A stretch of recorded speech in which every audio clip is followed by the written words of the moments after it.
అప్పుడే రాజమండ్రి పెంతెకొస్తు సంఘం ప్రారంభమైంది. సోదరి అన్నమ్మ మామన్ తన మిగిలిన సహాయ సోదరులతో కలిసి అక్కడే ఉంటూ సేవా కార్యక్రమాల్ని చూడసాగారు. వారికి అన్ని వేళలా లూక్సన్ గారు తోడ్పడుతూ ఎట్టి అంతరాయాలు కలగకుండా సేవలో సహాయపడేవారు. కొద్ది కాలం గడిచాక ఉయ్యూరులో పనిచేస్తున్న సోదరుడు కేఆర్ డేవిడ్ గారిని రాజమండ్రికి పంపించారు. రాజమండ్రిలో ఉంటున్న సోదరీలను క్రొత్తగా స్థాపించిన తాడేపల్లిగూడెం సంఘానికి పంపించాను. అప్పటి నుండి రాజమండ్రి పెంతెకొస్తు సంఘ బాధ్యతను స్వీకరించి నిరంతరము క్రీస్తు సత్య సందేశాన్ని పలు తావుల్లో అందిస్తూ క్రొత్త సంఘాలను స్థాపించడంలో డేవిడ్ గారు నాకెంతో తోడ్పడ్డారు. ఆయన సేవా దీక్ష ఫలితంగా రాజమండ్రిలో ఎందరో పెంతెకొస్తు సంఘ సభ్యులయ్యారు. నిండు హృదయాలతో నీతి సూర్యుని వెలుగును వెంబడించసాగారు. రక్షకుని వింతైన సంకల్పంతో సహాయంతో సొంత స్థలం కొని ఆరాధనాలయాన్ని నిర్మించాం. డేవిడ్ గారి నివాసం కోసం ఒక మంచి భవనాన్ని నిర్మించడానికి కూడా ప్రభువే తన దయా కనికరాన్ని చూచారు. ఇంతగా ఆయన దీవించబడి నా కతి చేరువలో నుండి నా ఆత్మీయులలో ఒకనిగా అభిమానాన్ని చూరగొని విశ్వాసంలో పేర్లు తన్నుకొని ఆ పెన్నిది మహిమార్థమై ఔన్నత్యంగా జీవించే కేఆర్ డేవిడ్ గారే 1961 సంవత్సరంలో డగ్లస్ గారితో ఏకీభవించి మా సహవాసానికి దూరంగా వెళ్ళిపోయారు. కానీ ఇంకా మా ఐపీసీ ఆస్తులన్నీ ఆయన స్వాధీనంలోనే ఉన్నాయి. గతాన్ని తలుచుకుంటుంటే ప్రస్తుతాన్ని తిలకిస్తుంటే ఎడతెరిపి లేక అశ్రుకణాలు జారిపోవడమే మిగులుతోంది. ప్రస్తుతం ఆ సెంటర్కు రాజానగరంలో పనిచేస్తున్న పాస్టర్ సిహెచ్ సుదర్శనం గారు బాధ్యత వహించి సాయశక్తుల ప్రభు మహిమార్థమై ఆత్మల రక్షణార్థమై కృషి చేస్తున్నారు. Rajanagaram area Rangampeta pastor K Ashirvadam, Seela brother V Satyanandam, Kalavacherla brother MA Lazar garu, Tokada brother yes Daniel గారు, గండేపల్లి బ్రదర్ ఈ Jeevaratnam garu, Burugupadi brother M Krupavaram, Yellamilli brother D Yesuratnam garu, Vadepalligudem పశ్చిమ గోదావరి జిల్లాలో ఉన్న బస్తీ ఇది. ప్రియ సోదరుడు లూక్సన్ గారి ద్వారానే ఇక్కడ కూడా సేవ ప్రారంభమైంది. ఆయన గవర్నమెంటు ఉద్యోగం చేస్తూ ఈ తాడేపల్లిగూడెం బదిలీ అయ్యారు. ఉద్యోగం చేసుకుంటూనే విరామ సమయంలో క్రీస్తు సువార్తను అందిస్తూ నిరంతరం శ్రమించిన ఫలితంగా ఇక్కడ పెంతెకొస్తు సేవ దినదినాభివృద్ధి ఆరంభించింది. అప్పుడప్పుడు నా తోటి పనివారితో కలిసి వెళ్ళి అక్కడ ఉజ్జీవ సభల్ని జరుపుతుండేవాడిని. దాని ఫలితంగా లూథరన్ మిషన్లో ఉపాధ్యాయుడిగా బోధకుడిగా పనిచేస్తుండే బ్రదర్ ప్రకాశం గారు పెంతెకొస్తు సత్యాన్ని గ్రహించగలిగారు. ఆ అనుభవంలోనే జీవించసాగారు. తరువాత ఆయన పరిశుద్ధాత్మాభిషేకం పొందగానే మంచి జీతంతో చేస్తున్న ఉద్యోగాన్ని వదిలివేసి కేవలం విశ్వాసంపై ఆధారపడి పెంతెకొస్తు సత్యాన్ని వ్యాప్తి చెందించ ప్రారంభించారు. కొంతకాలం ఆయన అక్కడే పనిచేశాక సోదరులు దేవ సహాయం జోసఫ్ గారు సేవలో సహాయపడ్డారు. రాజమండ్రి నుండి సోదరీలు అన్నమ్మ మామన్, రోసమ్మ, కుంజమ్మ, ఏలియమ్మ, తంకమ్మ, లిడియమ్మలు తాడేపల్లిగూడెం వచ్చి సేవ ప్రారంభించారు. లూక్సన్ గారు వారి కండగా నిలిచారు. అప్పట్లో ఆరాధన జరిగించడానికి సొంత స్థలం కానీ ఆలయం కానీ లేకపోవడం వల్ల సోదరుడు లూక్సన్ గారింట్లోనే సమావేశాలు జరపవలసి వచ్చేది. తరువాత లూక్సన్ గారు అక్కడి నుండి ఉద్యోగ నిమిత్తమై బదిలీ కావడంతో ఆరాధన ఎక్కడ కొనసాగించాలన్న సమస్య అందరినీ వేధించేది. అప్పుడు సోదరులు సూర్యనారాయణరావు గారు ముందుకొచ్చి చర్చి నిర్మాణం కోసం ఉచితంగా తన స్థలాన్ని ఇచ్చారు. సూర్యనారాయణరావు గారు బ్రాహ్మణ కులాల నుండి పెంతెకొస్తు సత్యంలోకి వచ్చిన సంఘ సభ్యులు.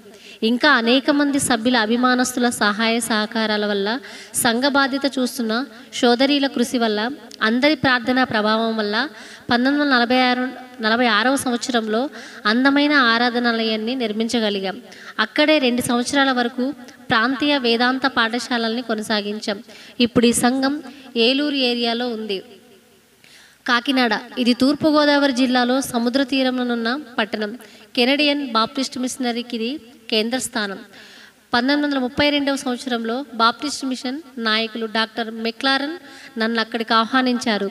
దాని ఫలితంగా ఎన్నో ఆత్మలు రక్షించబడ్డాయి. మెక్లారన్ హై స్కూల్ విద్యార్థులు, ఉపాధ్యాయులు ఎందరెందరో క్రీస్తుని బిడ్డలై సత్యంలో స్థిరపడ్డారు. నేను ఇక్కడి నుండి అనేక ప్రాంతాలు తిరిగి సువార్తను అందించి విజయవాడలో స్థిర నివాసం ఏర్పరచుకోవడం, నా బిడ్డ చనిపోవడం, నేను వరంగల్కు ఆహ్వానింపబడ్డం పాఠకులకు గుర్తుండే ఉంటుంది. అప్పుడు నేను వరంగల్లో పగటివేళ ప్రార్థించుచుండగా ప్రభువు నాకు దర్శనాన్ని చూపించారు. ఆ దర్శనంలో ఆకాశంలా మిలమిలా మెరుస్తున్న బంగారు అక్షరాలు కనిపించాయి. వాటి వంక తీక్షణంగా తేరి చూశాను. కాకినాడ, విశాఖపట్నం, రాజమండ్రి, నెల్లూరు అనే పేర్లు స్పష్టంగా వ్రాసి ఉన్నాయి.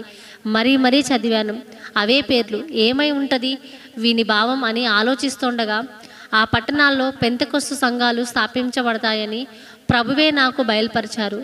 ఆ తరువాత కొన్నాళ్లకు ఉద్యోగం చేస్తున్న చిన్న కేజీపాల్ అనే సోదరుడు నా ద్వారా పెంతెకొస్తు సత్యాన్ని గ్రహించి బాప్తిస్మం, పరిశుద్ధాత్మ పొంది సువార్త సేవకై తన్ను తానే సమర్పించుకున్నారు.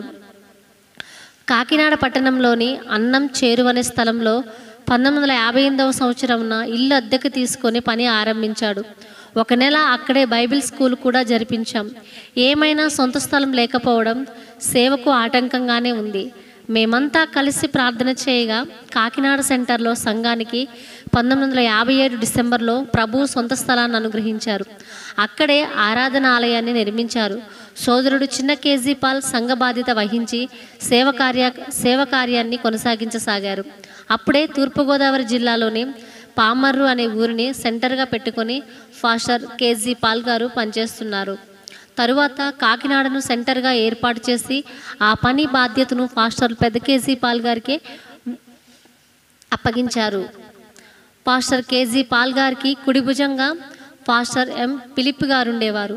ఈ పిలిప్ గారు, పాల్ గారు వీరిద్దరూ కొంతకాలం రంగుల్లో పనిచేసి యుద్ధ సమయంలో నడుచుకుంటూ ఆంధ్రదేశం వచ్చేశారు. తరువాతనే వీరు పెంతెకొస్తు సువార్థికులుగా సమర్పించుకున్నారు. ఫాస్టర్ పాల్ గారి అబ్బాయి డగ్లస్ గారి సహవాసంలో చేరాడు.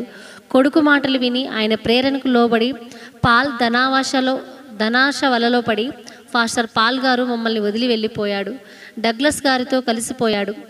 కాకినాడలో ఉన్న స్థలం కట్టడను ఇప్పుడు ఐపీసీ పేరులోనే ఉంది.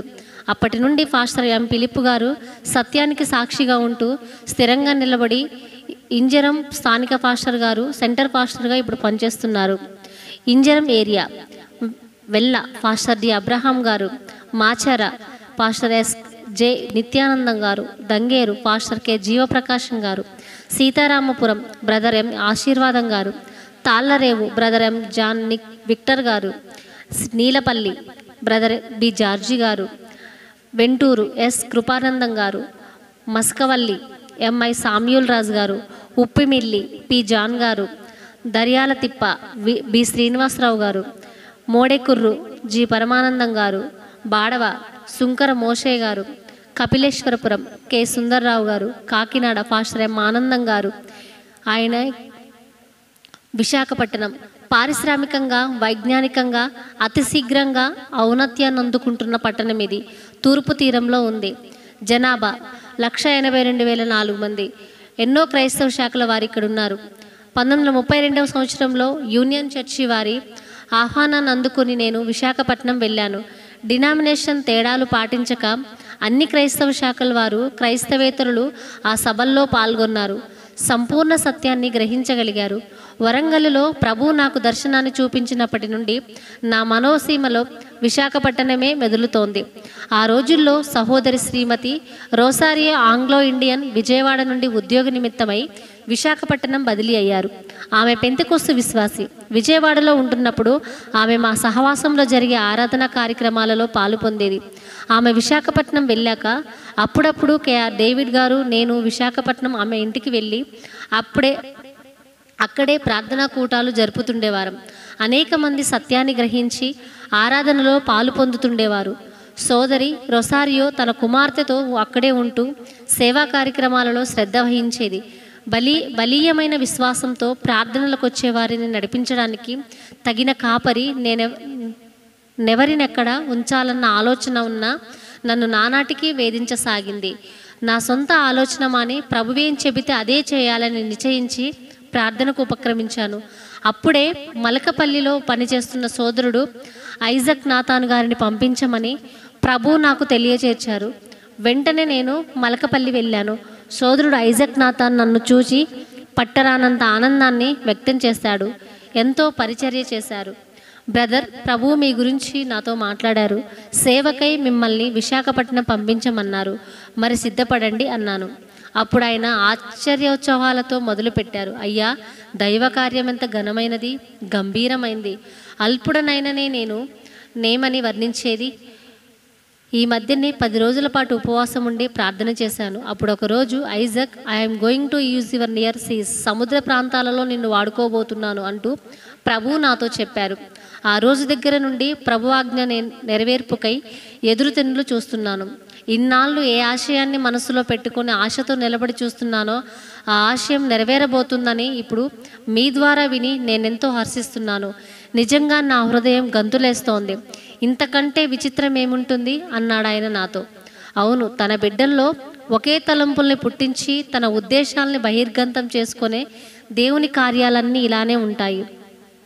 ఆ తరువాత ఆయన విశాఖపట్నం వెళ్ళి అతి విశ్వాసంతో సేవా కార్యక్రమాన్ని 1957లో ప్రారంభించారు. దాని ఫలితంగా క్రొత్త వారు క్రీస్తు సన్నిధికి నడిచి వచ్చారు. సంఘం విస్తరించసాగింది. అలాంటి అనుకూల వాతావరణంలోనే 1959 మార్చి నెలలో అక్కడ పెంతెకొస్తు మహాసభలు ఏర్పాటు చేయబడ్డాయి. నాతో పాటుగా ఆంధ్రదేశంలో ఉన్న కొందరు ముఖ్య పాస్టర్లు ఆ సభకు ఉపన్యాసకులుగా వచ్చారు. పాస్టర్ టీకే థామస్, పాస్టర్ పిటి చాకో గారు, పాస్టర్ లోక్సన్ గారు, పాస్టర్ పరంజ్యోతి గారు, పాస్టర్ కేఆర్ డేవిడ్ గారు. అవే విశాఖపట్నంలో జరిగిన మొదటి పెంతెకొస్తు మహాసభలు. సభల్లో వేలాది మంది తమ పాప స్వభావాన్ని, భయంకరమైన చీకటి జీవితాన్ని వాక్యమనే అద్దంలో చూచుకొని గుండె బాదుకున్నారు. ఇదా మా వికృత రూపమని విలపించారు. వణుకుతో, భయంతో, పరితాపంతో తమ పాపాలన్నింటినీ ప్రభు సన్నిధిలో ఒప్పుకున్నారు. పరిమార్పు పొందారు. తమ హృదయ తలుపుల్ని దేవుని ఆగమనానికే తెరిచారు. సభల అనంతరం నాచే 49 మంది బాప్తిస్మం పొందారు. కన్నీళ్లతో విత్తువాడు సంతోషగానంతో పంట కోస్తాడన్న ప్రభుని వాక్యాలు అక్కడ ప్రతిధ్వనించాయి. అక్కడితో విశాఖపట్నం మొత్తం మార్పు చెందాలని, చుట్టుప్రక్కలున్న పల్లెల్లో క్రీస్తు సందేశాన్ని అందించాలని విశ్వాసుల ఆసక్తితో ఐక్యమై దైవ సేవకులకు తోడ్పడ్డారు. దీని ఫలితంగా సంఘం విస్తరించింది. మొదట్లో తాటాకుల పాకలో ఆరాధన కార్యక్రమాలు సాగిస్తుండేవారు. తరువాత మా అందరి ప్రార్థనలకు జవాబుగా విశాఖపట్నం సెంట్రల్ జైలుకు దగ్గరలో సంఘానికి స్థలాన్ని కొనడానికి దాదాపు ₹1,00,000 పైగా వ్యయం చేసి ప్రార్థనా మందిరాన్ని నిర్మించడానికి ప్రభువు తోడ్పడ్డారు. ఈ నిర్మాణంలో సంఘంలోని విశ్వాసులు, అభిమానులు ఎందరెందరో చేయూతనిచ్చారు. అందరినీ సంఘటితపరిచి సంఘాభివృద్ధి కృషి సల్పిన సోదరుడు ఐజక్ నాథాన్ మా సహవాసాన్ని నుండి వెళ్ళిపోయాడు. అంచేత 1965వ సంవత్సరంలో కేసీ మాథ్యూ గారిని విశాఖపట్నం సంఘ కాపరిగా పంపించాను. ఆయన శక్తి వంచన లేకుండా సాగిస్తున్న సేవ ఆత్మీయ ఫలాల్ని అక్కడ కాయిస్తోంది. విశాఖపట్నం ఏరియా అనకాపల్లి బిఎస్ కృపారక్షణ గారు, చిట్టివలస బి మార్టిన్ లూథర్ గారు, మల్కాపురం ఎంఎస్ ఐజక్ గారు, పెందుర్తి బ్రదర్ బి గాబ్రియల్ గారు, మర్రిపాలెం బ్రదర్ జేఏ డేవిడ్ గారు, విశాఖపట్నం కె ప్రియనాథం గారు, విజయనగరం ఏ మోషే గారు, కొత్తకోట బి డేవిడ్ రాజు గారు, సీలేరు బి డేవిడ్ రాజు గారు, బొడ్డవరం డి పేతురు గారు, భోగాపురం ఎస్ జెర్మియా గారు, డొంకరాయి బి జోసఫ్ గారు, మోతుగూడెం ఏ సామ్యూల్ గారు, నెల్లిమర్ల జి ఇస్రాయేల్ గారు, అమలాపురం 1932వ సంవత్సరంలో గోదావరి డెల్టా మిషన్ వారు అమలాపురం నన్ను ఆహ్వానించారు. ఆత్మల శక్తితో సభలు జరిగాయి. ఎందరో ఆ సభల్లో రక్షించబడి రక్షకుని కొరకు నిలబడాలన్న ఆసక్తిని కనపరిచారు. సంపూర్ణ సత్యాన్ని వెంబడించారు. పాస్టర్ పరంజ్యోతి గారు అంతర్వేదిపాలెం నుండి అమలాపురం ఆ చుట్టుపట్ల ప్రదేశాలు తిరిగి అనేక మందిని పెంతెకొస్తు సత్యంలో స్థిరపరిచారు. దాని ఫలితంగానే అక్కడ సంఘం స్థాపించబడింది. పాస్టర్ జేపీ సుదర్శనం గారు అమలాపురం సంఘ కాపరిగా నుండి ఆ ఏరియాకు పాస్టర్గా పనిచేస్తున్నారు. Amalapuram area Muramalla pastor D Prakasam garu, Penumella pastor CH Paul గారు, గొల్లవిల్లి పి మనోహరం గారు, ఎస్ యానం గారు, బ్రదర్ ఎం కొర్నేలి, ఎర్రగురువు ఎం ప్రభుదాస్ గారు, కొమరగిరిపట్నం కాలనీ బ్రదర్ కె దేవ సహాయం గారు, మండపేట ఇది తూర్పుగోదావరి జిల్లాలోని గ్రామం. మొదటిగా ఏఎస్ పాల్ గారు పట్టుదల విశ్వాస నిరీక్షణతో ఈ సంఘ బాధ్యతను స్వీకరించారు. పాల్ గారు బాగా చదువుకున్నవారు. మొదట్లో కొంతకాలం రంగూన్లో ఉపాధ్యాయుడిగా ఉద్యోగం చేశారు. అక్కడే బాప్తిస్మం, పరిశుద్ధాత్మను పొంది పెంతెకొస్తు సంఘ సభ్యుడిగా ఉండేవారు. యుద్ధ సమయంలో రంగూన్ నుండి వచ్చి రాజమండ్రిలో ప్రభుత్వోద్యోగం చేశారు. ఆయన ఉద్యోగం చేస్తున్నప్పుడే దేవుని పిలుపొందుకొని 1946వ సంవత్సరంలో ఉద్యోగానికి రాజీనామా చేసి అప్పుడే ఆయన మండపేట వెళ్ళి సేవను ప్రారంభించారు. అనేక హైందవుల మధ్య దేవుడు ఆయన్ని వాడుకున్నాడు. నెమ్మదిగా సంఘానికి సొంత స్థలాన్ని కొని పెద్ద ఆరాధనాలయాన్ని నిర్మించాం. కానీ తరువాత కొన్నాళ్లకు ఆయనకు జబ్బు చేసింది. ఇప్పుడు పాల్ గారు సెంటర్ పాస్టర్గా లేరు. అప్పుడప్పుడు నేనే వెళ్ళి అక్కడ ఆరాధన కార్యక్రమాలని చూస్తున్నాను.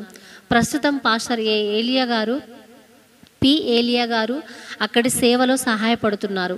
Mandapeta area, Devarapalli pastor P Eliya, Vetlapalem pastor JK Paul, Kadiyam pastor P Yeshaya garu, కొండగూటూరు brother D మనసయ్య గారు, కడియపు లంక బ్రదర్ పి ఏలియా గారు, మురమండ బ్రదర్ ఎం సాల్మన్ గారు, అచ్యుతాపురం బ్రదర్ కె జక్రయ్య గారు, చోడవరం బ్రదర్ జె దేవదాస్ గారు, కేశవరం బ్రదర్ వై పేతూరు గారు, మద్దూరు బ్రదర్ ఎం గమాలియేలు గారు, విసన్నపాడు బ్రదర్ టి జోసఫ్ గారు, సోమేశ్వరం బ్రదర్ పి జార్జి గారు, వీరవరం సోదరి వి మరియమ్మ గారు, ఆత్రేయపురం వడ్డీ అనే సోదరుడు పోలీస్ కానిస్టేబుల్గా ఉద్యోగం చేస్తూ ఆత్రేయపురం బదిలీ అయ్యారు.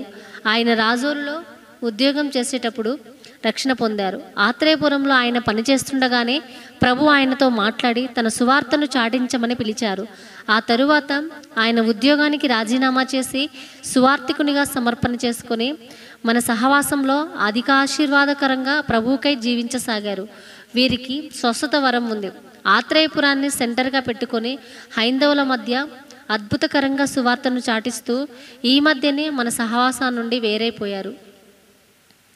Atreyapuram area, Morta pastor K Jeevaratnam garu, Teeparru brother I Sugandharatnam garu, Kothapadu brother K Jakrayya, Purushothapalli brother B Das garu, Iragavaram brother K George గారు, శంకవరం ఇది తూర్పుగోదావరి జిల్లాలో ఏజెన్సీ ప్రాంతంలో ఉంది. పాస్టర్ కె ఇస్రాయేలు గారు ఈ సంఘ కాపరిగా శంకవరం ఏరియా పాస్టర్గా నిర్విరామ కృషి చేస్తున్నారు.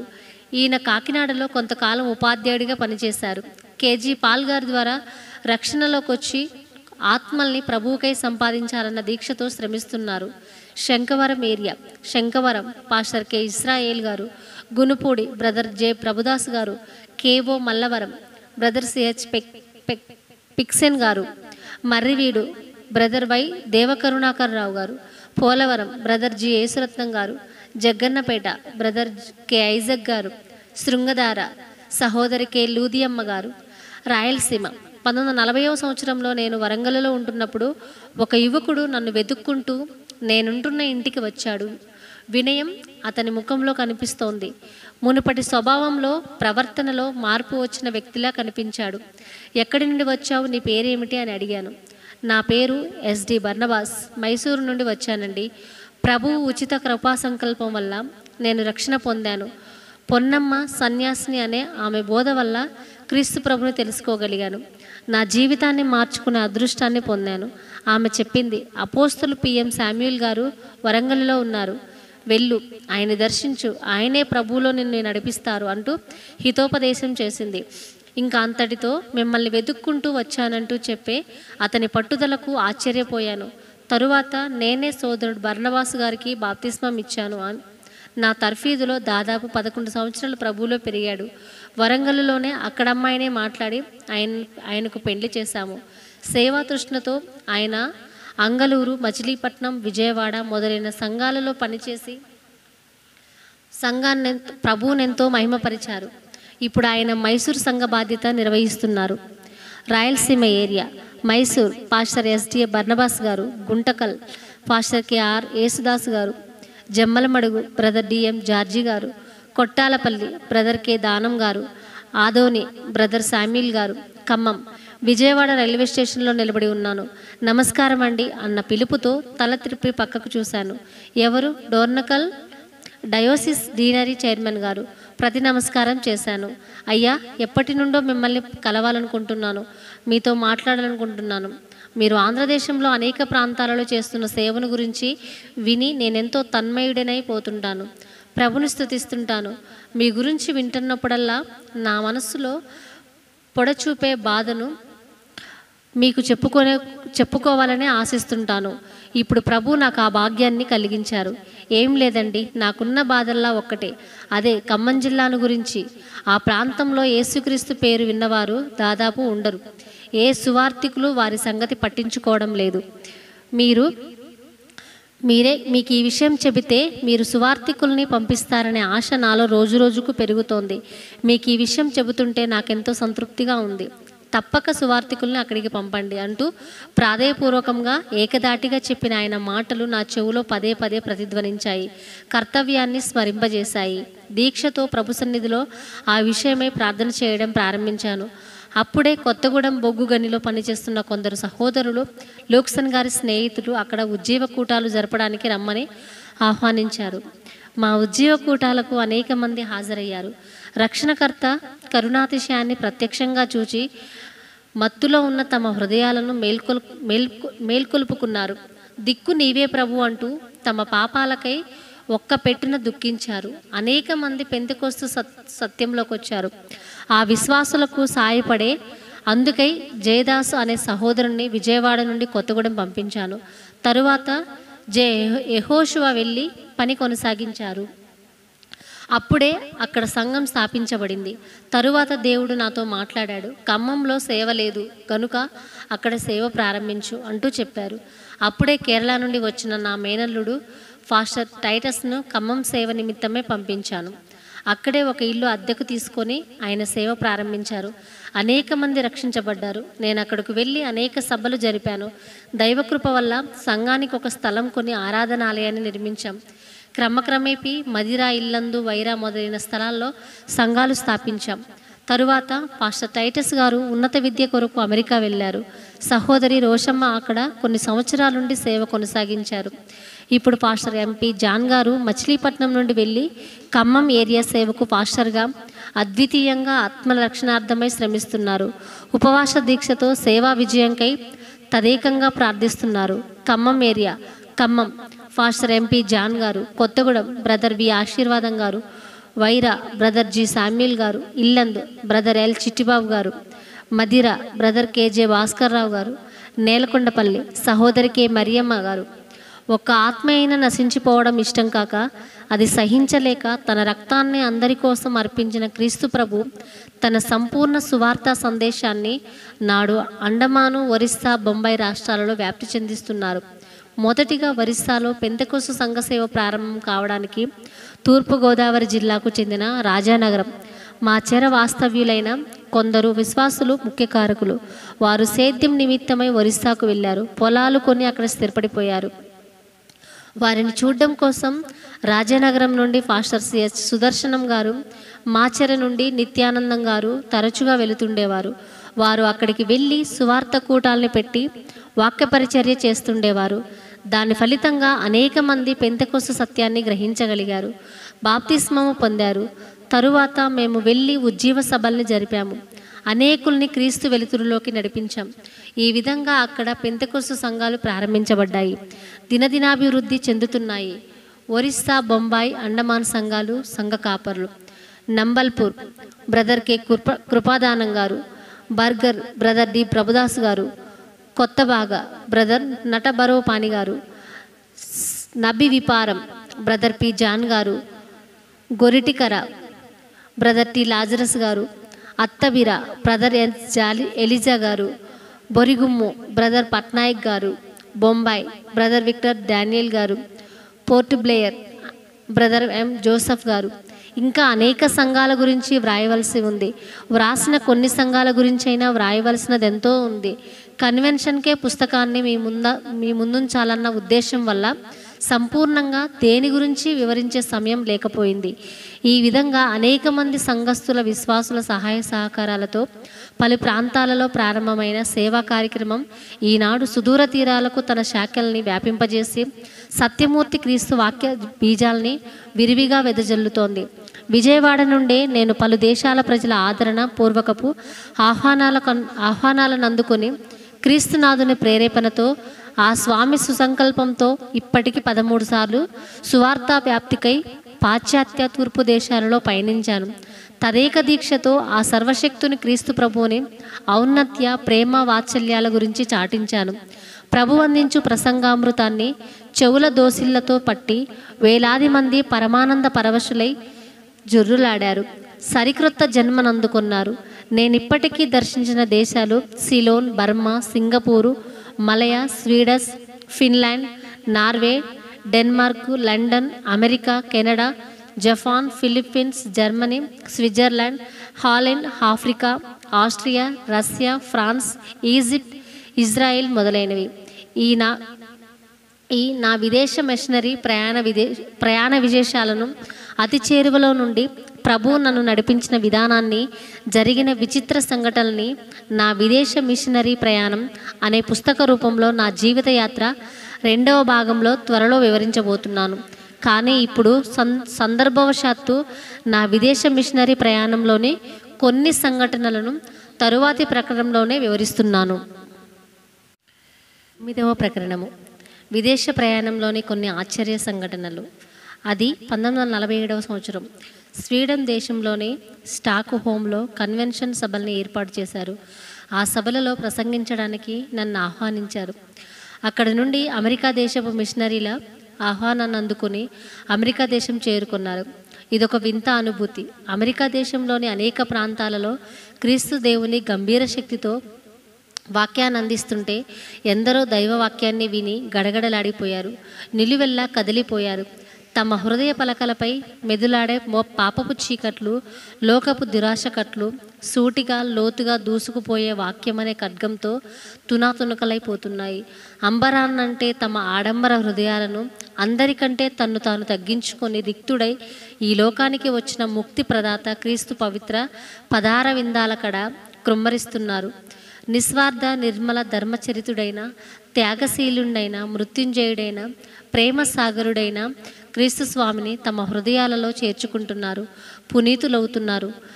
వింతగా పొంగిపొరలే ఉజ్జీవం వందల మందిని క్రీస్తు ప్రభుని శిల్వ ధ్వజం వద్దకు ఆకర్షిస్తోంది. ఉప్పొంగే ఉత్సవంతో పత్రికా విలేకరులు నా ద్వారా ప్రభు అందిస్తున్న ఉపన్యాసాలను, ప్రసంగ వ్యాసాలను ఫోటోలతో సహా వార్తాపత్రికల్లో ప్రచురిస్తున్నారు. పత్రికల్లో ప్రసంగాలను చదివి ఫోటోలను చూచి తమ సంఘాలకు రమ్మంటూ అనేక మంది ఆహ్వానాలని పంపిస్తున్నారు. అప్పుడే నాకు ఉత్తరం వచ్చింది. ఎందుకో ఆ ఉత్తరం ఏదో ప్రత్యేకత ఉందనిపించింది. అది వేకో పట్టణంలోని గ్రేస్ చావల్ సంఘార్ నుండి వచ్చింది. ఆ ఉత్తరంలోని ఒక్కో వాక్యాన్ని చదవడం మొదలుపెట్టాను. అయ్యా, ప్రభు పేరిట మీకు వందనం. వార్తాపత్రికలో మీ ఫోటోల్ని చూసాం. మా ఆశ్చర్యానికి అవధులు లేకపోయాయి. దేవుడు మీ ద్వారా అందించిన ప్రసంగాన్ని చదివాం. నిజంగా మేము ఉత్తేజితులమయ్యాం. కారణం ఏమంటే ఇప్పటికే 2 సంవత్సరాల క్రితం మీ గురించి మా సంఘంలో 2 దర్శనాలను చూశారు. వారిలో ఒకరు మిస్టర్స్ ఎఫ్డబ్ల్యూ హలీం అనే సోదరి. ఆమె ఎప్పుడో పరిశుద్ధాత్మను పొందింది. పవిత్రమైన నడవడి కలిగి పలుసార్లు ప్రభుని ప్రత్యక్షతను ఆమె పొందుకుతుంటుంది. 1946వ సంవత్సరంలో ఒకరోజు నేను అపోస్తలుడైన పిఎం శామ్యూల్ని ఇండియా నుండి అమెరికాకు పంపిస్తున్నాను. ఆయన వేకో పట్టణం కూడా వస్తారు అంటూ మా సంఘంలో ఆమె ప్రవచించింది. అంతేకాదు, దేవుడు మీ గురించి ఇంకా ఆమెతో మాట్లాడినట్లు కూడా ఆమె మాకు చెప్పింది. అప్పుడే మీ పేరు రాసుకొని గుర్తుపెట్టుకున్నాం. అప్పటి నుండి మీ రాక కోసమే మా సంఘస్థులందరం ఎదురు చూస్తున్నాం. మీ గురించి దర్శనాన్ని పొందిన 2వ వారు మా సంఘ పెద్ద, తెల్లని వస్త్రాలను ధరించి చిన్నగడ్డం కలిగిన హిందూ దేశపు దైవభక్తుని నేను చూచానంటూ ఆయన మాతో చెప్పారు. ఈ విధంగా దైవ ప్రత్యక్షతతో, దైవస్వరంతో మీ రాకను నిర్ధారణ చేసుకొని మీ రాకకై అన్వేషిస్తున్నాం. రోజులు జరిగిపోయినా మాలో విశ్వాసం మాత్రం తరిగిపోలేదు. దేవుని ప్రవచనం తప్పక నెరవేరుతుందనే ఆశ నానాటికి మాలో పెరుగుతోంది. ఇంతలో మీ గురించి వార్తాపత్రికల్లో చూచి ఇన్నాళ్ళు మేమెవరి కోసమైతే ఎదురు చూస్తున్నామో వారు వీరే అని తెలుసుకున్నప్పుడు మా ఆనందానికి అంతులేకపోయింది. మా సంఘమంతా సమావేశమై దేవునికి స్తుతులు చెల్లించింది. ఇన్నాళ్ళు ప్రవచనం మీద ఆశ పెట్టుకొని దాని నెరవేర్పుకై ఆరాటపడుతున్నాం. మేము ఇప్పుడు ప్రత్యక్షంగా మిమ్మల్ని చూడాలని, మీ ద్వారా ప్రభు అందించే సందేశాన్ని వినాలని ఆకాంక్షతో ఎదురు చూస్తున్నాం. ఎప్పుడు వస్తారా అని వ్రేళ్ళు లెక్క పెడుతున్నాం. మా ఆహ్వానాన్ని అందుకుని మీరు వస్తారని, ఇది దేవుని చిత్తమే అని ఉత్సాహంతో నిరీక్షిస్తున్నాం. ఉత్తరం చదవడం పూర్తయింది. ఉత్తరంలోని ఒక్కో అక్షరం ఆ అక్షయుని రక్షణను తన బిడ్డల ఎడల ఆయన చూపే దయాదాక్షిణ్య దీక్షలను ప్రత్యక్షపరిచింది. నా ప్రభువు నా ఎడల చూపుతున్న అసమాన ఆదరాభిమానాలకు తట్టుకోలేకపోయాను. ఆయనే తన మహోన్నతమైన ప్రభావంతో ఉన్నత స్థితిలో నన్ను వాడుకుంటున్నందుకు ప్రభువును ఎంతో స్తుతించాను. తరువాత ప్రభుని చిత్త ప్రకారం వేకో పట్టణానికి బయలుదేరాను. అది అమెరికా సంయుక్త రాష్ట్రంలోని బెక్లాస్ అనే పెద్ద రాష్ట్రంలో ఉన్న ఒక చిన్న పట్టణం. అదే వేకో పట్టణం. ఆ పట్టణంలో ఉన్న స్వతంత్ర సంఘమే గ్రేసీ చావల్. అక్కడికే నా ప్రయాణాన్ని కొనసాగించాను. నేను రైల్వే స్టేషన్లో దిగగానే ఆ సంఘ పాస్టర్ గారు GW ఈవింగ్, ఆయన నా కుమారుడు రాబర్ట్ ఈవింగ్, నాకు స్వాగతం చెప్పారు. ప్రయాణము కాబట్టి నేను నల్లని సూటు ధరించి ఉన్నాను. ఈవింగ్ గారు నన్ను చూచి అనుమానపడ్డారట. తన సంఘ పెద్దకు దర్శనంలో కనిపించిన వ్యక్తి తెల్లని దుస్తులు ధరించి ఉన్నట్టు ఆయన చెప్పారు. మరి ఈయన నల్లని దుస్తులు ధరించి ఉన్నారు, ఈయన కాదా అని మనసులో అనుకున్నారట. ఈ విషయం అప్పుడే నాతో చెప్పలేదు, తర్వాత చెప్పారు. కానీ అప్పుడు మాత్రం నన్ను చూచి ఎంతో ఆనందించినట్టు నాకు అనిపించారు. ఆదరణతో వ్యవహరించినట్టే అగుపించారు. మనసులో మాత్రం అనుమానం ఉందట. వారుంటున్న ఇంట్లో అన్ని సౌకర్యాలు లేవని నన్ను ఒక బాప్టిస్ట్ వారి ఇంట్లో ఉంచారు. మీటింగ్ సమయం అయినప్పుడు నన్ను చర్చికి తీసుకెళ్లడానికి పాస్టర్ ఈవింగ్ గారు కారులో వచ్చారు. అప్పటికే భారతదేశపు తెల్లని వస్త్రాలు ధరించి ఉన్న నన్ను చూచి విస్తుపోయారు. ఆనందం పట్టలేకపోయారు. అప్పుడు అంతకుముందు నా గురించి ఆయనకు అనుమానాన్ని గురించి చెప్పి నిజం తెలుసుకున్నారు. నేను రైలు ప్రయాణం అవడం వల్ల నల్లని సూటు ధరించాను, కానీ మిగిలిన సమయాలలో తెల్లని దుస్తులనే ధరిస్తాను. ఈ విషయం తెలుసుకుని తనకొచ్చిన అనుమానం నిమిత్తం విచారించి తదుపరి ప్రభువుకు స్తుతులు చెల్లించి నన్ను సభకు తీసుకెళ్లారు. అంతవరకు ఏ భారతీయుడు ఆ సంఘానికి వెళ్ళలేదట. తొలిసారిగా వెళ్ళిన నన్ను చూచి వారెంతో ఉత్సాహంతో స్తోత్రాలు చెల్లించారు. నేను వేదికపైకి చేరగానే ఆ సభికులంతా లేచి తమ చేతులను పైకెత్తి దేవుని స్తుతించారు. నేను వచ్చానని తెలుసుకొని అనేక మంది మీటింగ్కి వచ్చారు. కానీ ఆ చర్చి చిన్నదవడం చేత అనేక మంది బయటే నిలబడిపోయారు. ముందుగా పాస్టర్ ఈవింగ్ గారు నన్ను ఆ సభకు పరిచయం చేశారు. అప్పుడు సహోదరి FW హోలిం గారు, అక్కడి సంఘ పెద్దవారు, చూచిన దర్శనాలను సభలో చెప్పారు. ఆనాటి ప్రవచన నెరవేర్పుగా దేవుడు నన్ను తీసుకెళ్లినందుకు మేమందరం కొంతసేపు ప్రభుని స్తోత్రించాం. చెప్పాలంటే మొదటి నుండి చివరి వరకు స్తుతులతోనే ఆ సభ జరిగింది. దైవవాక్యాన్ని విని ప్రజలు తన్మయులైపోయారు. 10 రోజుల పాటు బైబిల్ క్లాసులు, ప్రసంగ సభలు విరామం లేకుండా జరిగాయి. అనేక మంది వ్యాధిగ్రస్తులు ప్రార్థన ద్వారా స్వస్థత పొందారు. నేను అక్కడ ఉన్నానని తెలుసుకొని అనేక మంది తమ సంఘాలకు నన్ను ఆహ్వానించారు. వారి ఆహ్వానాన్ని పురస్కరించుకొని వేకో పట్టణాన్ని విడిచి వెళ్ళిపోయారు. అది టొరంటో పట్టణం, కెనడాకు అది ముఖ్య పట్టణం. అపోస్తలిక్ సంఘం అక్కడ జరుగుతున్న కన్వెన్షన్కు నన్ను ఆహ్వానించింది. వేలాది మంది ఆ సభలలో పాల్గొన్నారు. ఇంగ్లాండ్ నుండి అపోస్తలిక్ సంఘం ప్రెసిడెంట్, మరికొందరు మిషనరీలు ఆ సభలకు ప్రసంగికులుగా ఉన్నారు. ఆ సభలలో ఒక ముఖ్య ప్రసంగికునిగా ప్రభువు నన్ను వాడుకున్నాడు. టొరంటోలో నేను ఒక విశ్వాసీ ఇంటిలో ఉంటుండేవాడిని. నాకు భోజన సదుపాయాలన్నీ ఆ ఇంటి వారే చూస్తుండేవారు. నా వద్ద అప్పుడు డబ్బేమీ లేదు. ఒకరోజు భారతదేశం నుండి నాకు ఉత్తరం వచ్చింది. అది నా భార్య బిడ్డల దగ్గర నుండే వచ్చిందని తెలుసుకుని ఆతృతతో విప్పాను. ఇంటిలో చాలా ఇబ్బందిగా ఉందని, పగటి పూట గడవడమే కష్టంగా ఉందని, పిల్లలు ఆకలితో అలమటిస్తున్నారని ఆవేదనాపూర్వకంగా నా భార్య వ్రాసింది. అశ్రుకణాలు నాకు తెలియకుండానే జారి ఆ ఉత్తరం మీద పడ్డాయి. ప్రభు, మా సమస్య పరిష్కార మార్గంగా మీరే అంటూ బోరున ఏడ్చి ప్రభుని ప్రార్థించాను. మా కన్నీళ్లు తుడిచేవాడివి నువ్వే ప్రభు అంటూ ఆయన్ని అర్థించాను. అంతే తప్ప ఈ కష్టాల గురించి నేను విదేశీయ సోదరునితోనూ చెప్పుకోలేదు. మా ఆర్థికలేమి ఇది అని, నా కుటుంబ పరిస్థితి ఇదని, మీరు సహాయం చేయండి ఏ విదేశీయ సోదరుని నేను అర్థించలేదు. అలాంటి మనస్సును ప్రభువే నాకు అనుగ్రహించినందున నేను ఆయనకెంతో రుణగ్రస్తుడను. ఆ తరువాత ఇంటికి ఉత్తరం రాశాను. మీరు ఎక్కువగా ప్రార్థన చేయకపోవడం వల్లే ఈ ఆహార లోపం, ఆర్థికలేమి కలుగుతోందని, ఓపికతో, విశ్వాసంతో, పట్టుదలతో ప్రార్థన చేయండి. ప్రభువే సహాయం చేస్తారని, ప్రభువే జవాబిస్తారని మీకు పంపేటందుకు నా వద్ద డబ్బేమీ లేదని ఆ ఉత్తరంలో తెలియజేశాను. ఉత్తరం వ్రాసి పోస్టు చేశానే కానీ నా మనసులోని ఆవేదన పోలేదు.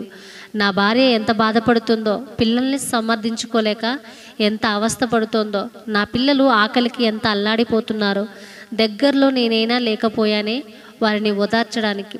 ఇలా ఆలోచిస్తున్న కొద్దీ దుఃఖం కట్టలు తెగి ప్రవహిస్తోంది.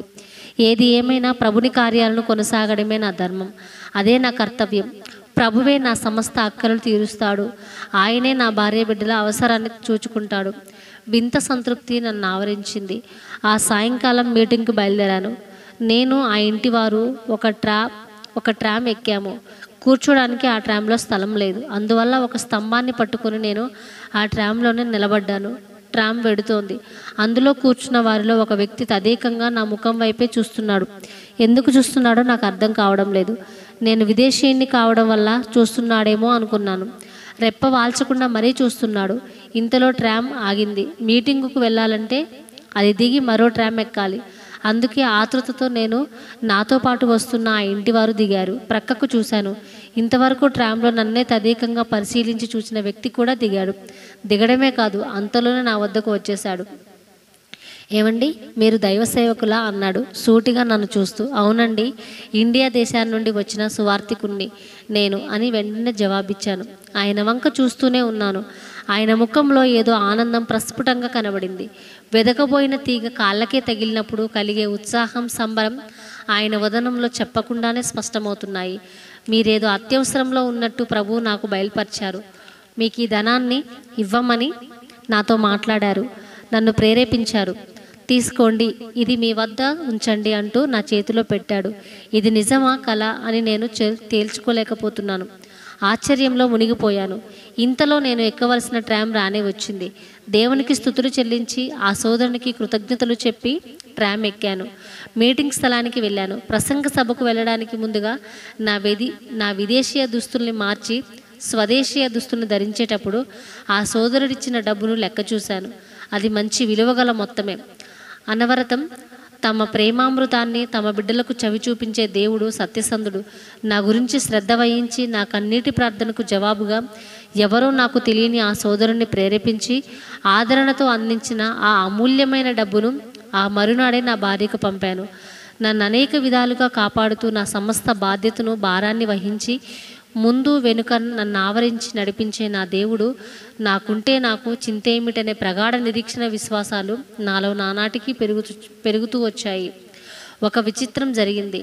నేను వేకోపట్టణం విడిచి వచ్చాక మొదటిగా నా గురించి దర్శనాన్ని పొందిన సోదరి మిసెస్ FW హోలెంకి దేవుడు మళ్ళీ దర్శన భాగ్యాన్ని అనుగ్రహించారట. ఫాస్టర్ ఈవింగ్ గారు ఆ విషయాలన్నీ నాకు ఉత్తరంలో రాశారు. నేను నా కుమారుడైన PM శామ్యూల్ ఇక్కడికి రాబోతున్నాడని 2 సంవత్సరాలకు ముందే నీకు తెలియజేసి ఆయన్ని ఇక్కడికి రప్పించాను. నువ్వేం చేయగలిగావు? ఆయనకు నువ్వేం సహాయం చేయగలిగావు? నీకు లక్షలాది ధనం, భవనాలు, తోటలు ఉన్నాయి. కానీ నా కుమారుడైన శామ్యూల్కు ఇల్లు లేదు. అద్దె ఇంటిలోనే భార్య బిడ్డల్ని వదిలి వచ్చాడు. వారికి సరిగా భోజనం కూడా లేదు. కాబట్టి ఆయన్ని మళ్ళీ రప్పించి ఆయన ఇంటి నిర్మాణానికి ఏర్పాట్లు చెయ్యి అంటూ ఆ సోదరితో ప్రభువు మాట్లాడారట, హెచ్చరించారట. ఆ రాత్రంతా ఆ సహోదరి నిద్రపోలేకపోయిందట. మనసులో ఏదో వ్యక్తం చేయలేని అశాంతి అల్లుకుందట. అందుకే ఉదయమే లేచి పాస్టర్ ఈవింగ్ గారి వద్దకు వచ్చి, ఏమండి, దయచేసి పాస్టర్ సామ్యూల్ గారిని ఇక్కడికి రప్పించండి. దేవుడు రాత్రి నాతో మాట్లాడాడు. ఆయనకు సహాయం చేయాలి, దయచేసి రప్పించండి అంటూ దుఃఖంతో, భారంతో ఆయన్ని ప్రాధేయపడిందట. అందుకే ఆయన నాకు ఉత్తరం రాశారు. ఆ ఉత్తరాన్ని చూచి పాస్టర్ ఈవింగ్ గారి వద్దకు వెళ్ళాను. ఆయన నన్ను చూచి ఎంతో ఆనందించారు. ఆయనే నాకు 2 కవర్లు అందించారు. సహోదరి మిసెస్ FW హోలిం గారు మీకు ఇవ్వమని ఇచ్చారని అన్నారు. వాటిని ఆశ్చర్యంగా చూశాక ఆ కవర్లను చించాను. మొదటి కవర్లో డబ్బు కనిపించింది. ఎంత అని లెక్క పెట్టాను. $1500. ఆ డబ్బుతో పాటుగా ఒక కాగితం కనిపించింది. ఆ కాగితం మీద భారతదేశంలో జరుగుతున్న సేవ కొరకు అని వ్రాయబడి ఉంది. దేవునికి వందనాలు చెల్లించాను. నా ఆనందం అవధుల్ని దాటింది. మరో కవరు చించాను. దానిలో కూడా $1500 ఉన్నాయి. దానితో కూడా కాగితం మడత పెట్టి కనిపించింది.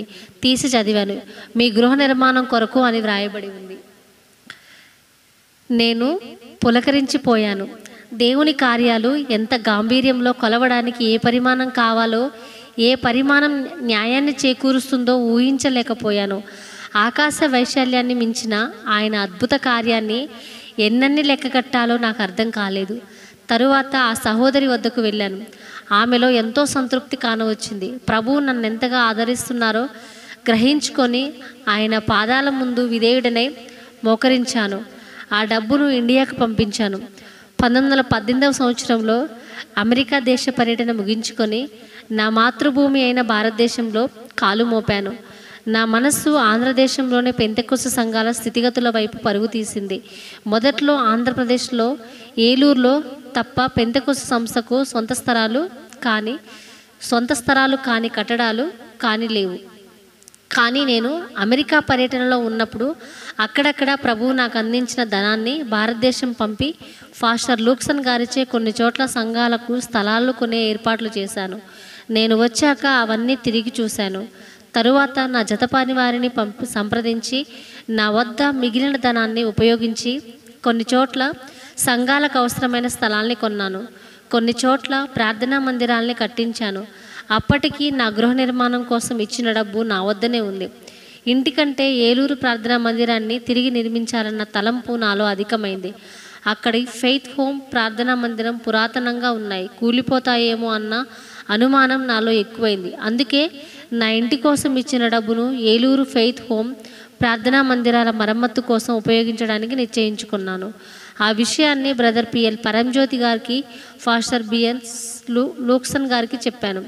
మీ ఉద్దేశం ఏమిటని వారిని అడిగాను. మొట్టమొదటిగా అడుగుపెట్టిన స్థలం కాబట్టి మంచి కట్టడం, అనుకూలమైన వాతావరణం, అక్కడ ఉండడం మంచిదని వారు సలహా ఇచ్చారు. ఇక పని ప్రారంభించాలని అనుకుంటున్నాను. అంతలోనే వేకో పట్టణం నుండి ఉత్తరం వచ్చింది. ఆ ఉత్తరాన్ని చూచి నేను భయపడిపోయాను. అది ఫాస్టర్ ఈవింగ్ గారు వ్రాశారు. బ్రదర్, మీరేం చేయబోతున్నారు? సహోదరి మిస్సెస్ ఎఫ్ఎం హోలిం గారికి దేవుడు మరలా దర్శనాన్ని అనుగ్రహించి మీ గురించి మాట్లాడారు. మీరు ఆ సహోదరి ఇచ్చిన ధనాన్ని మీ గృహ నిర్మాణం కోసం ఉపయోగించుకొనక దేవాలయ నిర్మాణం కోసం ఖర్చు పెట్టడానికి శోధింపబడ్డారని, అది కూడదని, ఏ పని కొరకు ఆ డబ్బు ఇవ్వబడిందో ఆ పని కొరకే ఆ డబ్బు ఉపయోగించాలని ప్రభువు చెప్పారు. కాబట్టి మీరు ఈ విషయాన్ని జాగ్రత్తగా గమనించండి. ఆ ధనాన్ని మీ గృహ నిర్మాణం కోసమే వాడండి. సహోదరి హోలిం గారు నాకు ఈ విషయాలన్నీ పదే పదే చెప్పి మీకు వ్రాయమన్నారు. ఇది ఆమెకు దేవుడిచ్చిన ఆజ్ఞ, అది మీకు సంబంధించినదని గుర్తుంచుకోండి. అన్ని విషయాలు పాటిస్తారని ఆశిస్తున్నాం అంటూ ఆయన వ్రాసిన ఉత్తరాన్ని అనేక సార్లు చదివాను. నిజంగా అది దేవుని ఆజ్ఞయే. దేవుని చిత్తమే లేకుంటే నేను ఆ ధనాన్ని చర్చికి ఉపయోగించబోతున్నట్టుగా, నా గృహ నిర్మాణాన్ని వాయిదా వేసుకున్నట్టుగా అమెరికా దేశంలో ఉన్న ఆ సోదరికి ఏం తెలుసు? అదే దేవుని ఆజ్ఞ కాకపోతే ఆ లీవింగ్ పాస్టర్ గారు ఎలా వ్రాస్తారు? తలుచుకున్నది నా గుండె మరింత వేగంతో కొట్టుకోసాగింది. ప్రభు చిత్తం ఎంతో ఖచ్చితమైంది. వెంటనే నా తోటి పనివారిని పిలిపించి ఆ ఉత్తరాన్ని చూపించాను. ఆ ఉత్తరంలో తెలియజేసినట్టు దేవుని ఆజ్ఞకు విధేయులు కావడమే తక్షణ కర్తవ్యమని, ఆ ధనాన్ని నా గృహ నిర్మాణం కోసమే వినియోగించమని సలహా ఇచ్చారు. ఇప్పుడు మాచవరంలో ఇంటి కొరకు స్థలాన్ని కొన్నాను. మరుసటి సంవత్సరం ప్రభు ఆ సహోదరికే దర్శనాన్ని అనుగ్రహించి ఆమెను ప్రేరేపించి $2,500 పంపునట్లు ఏర్పాటు చేశారు. అప్పుడు ప్రభును స్తుతిస్తూ ఆ డబ్బుతో మాచవరంలోనే నేను నేడున్న సియోను భవనాన్ని నిర్మించాను. ఈ భవన నిర్మాణం కేవలం ప్రభుని కృప, అనుగ్రహం అంతే తప్ప నా సొంత ఊహ వల్ల కానీ, నా సొంత ఏర్పాటు వల్ల కానీ, నా సొంత ప్రయత్నం వల్ల కానీ ఇది నిర్మించబడలేదు.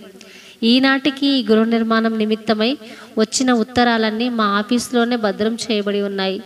అద్దె ఇంటిలో ఉండి సౌకర్యాలు లేక పలు కష్టాలు పడిన నాకు మంచి భవనాన్ని అన్ని సౌకర్యాలతో నిర్మించి ఇచ్చాడంటే ఇది కేవలం ప్రభుని చిత్తం తప్ప నేను నిరుత్తరుణ్ణి, కేవలం నిమిత్త మాత్రుణ్ణి. ఆయన సంకల్పాన్ని ఈ విధంగా సిద్ధింపచేశారు.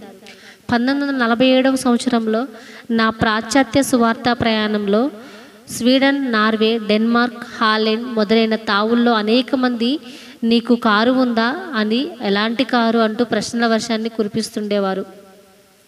1948 సంవత్సరంలో నాకు కారు లేదు. అది విన్న అనేక మంది తమ ఆశ్చర్యాన్ని వెలిబుచ్చారు.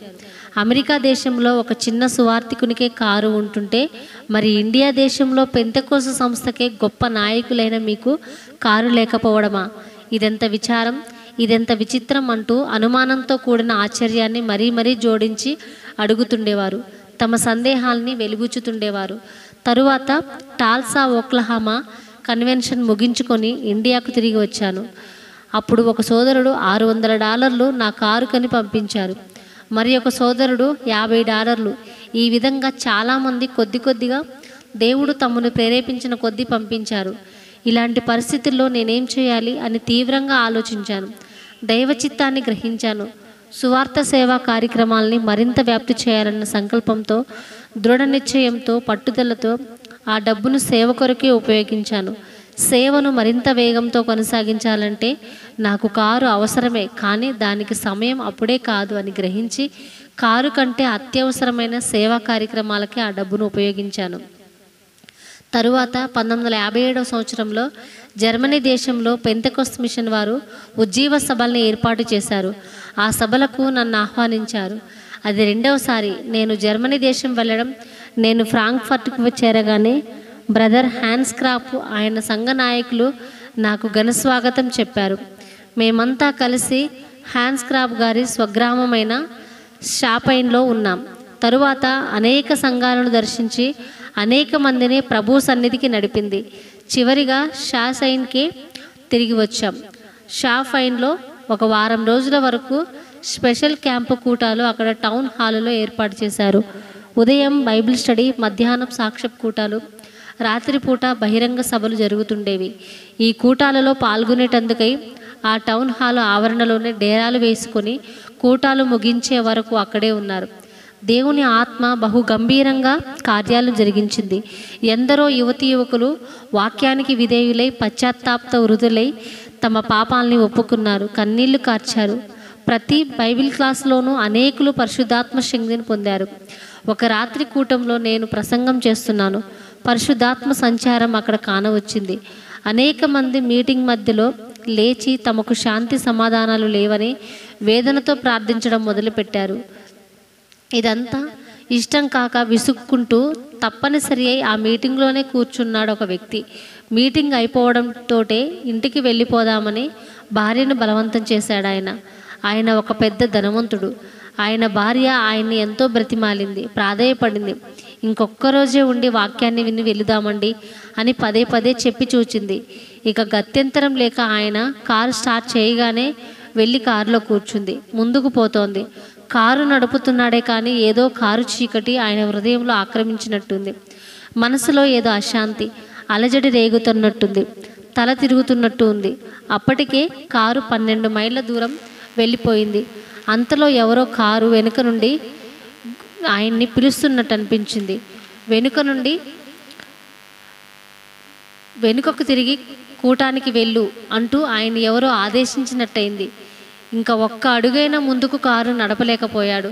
తడబడుతూ భార్యకు ఈ సంగతంతా చెప్పి కారును వెనక్కి త్రిప్పుకొని కూటానికి వచ్చారు. ఆ రాత్రంతా ఆయన అసమాధాన స్థితిలోనే ఉన్నారు. ఉదయం హ్యాన్స్ క్రాప్ గారితో కలిసి బైబిల్ క్లాస్కి వచ్చారు. ఈ బైబిల్ క్లాస్లోనే ఆ ధనవంతుడు, అతని భార్య పరిశుద్ధాత్మను పొందారు. అప్పుడే ఆయన తన సాక్ష్యాన్ని చెప్పారు. జరిగిన ప్రతి విషయాన్ని పూసగుర్చినట్లు వివరించారు.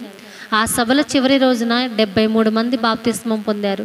తరువాత హ్యాన్స్ క్రాప్ గారు మరికొందరు ప్రముఖులు కలిసి వీడ్కోలు సమావేశాన్ని ఏర్పాటు చేసి ఘనంగా నాకు వీడ్కోలు ఇచ్చారు. వీడ్కోలు పత్రాన్ని కూడా అచ్చు వేయించారు. ఇక్కడి నుండి నేను డూసెల్డార్ఫ్ అనే పట్టణం చేరుకున్నాను. హెర్బన్ ప్రేయస్ అనే భక్తుడు అక్కడ జరుగుతున్న కన్వెన్షన్ సభలకు నన్ను ఆహ్వానించారు.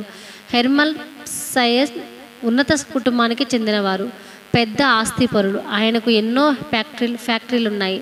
అలాంటి వ్యక్తిని సభకు పిలిచి పరిశుద్ధాత్మతో నింపి తన కోసం తగిన సాధనంగా ఉపయోగించుకుంటున్నారు. హెర్మన్ సయస్ గారికి స్వస్థత వరం ఉంది.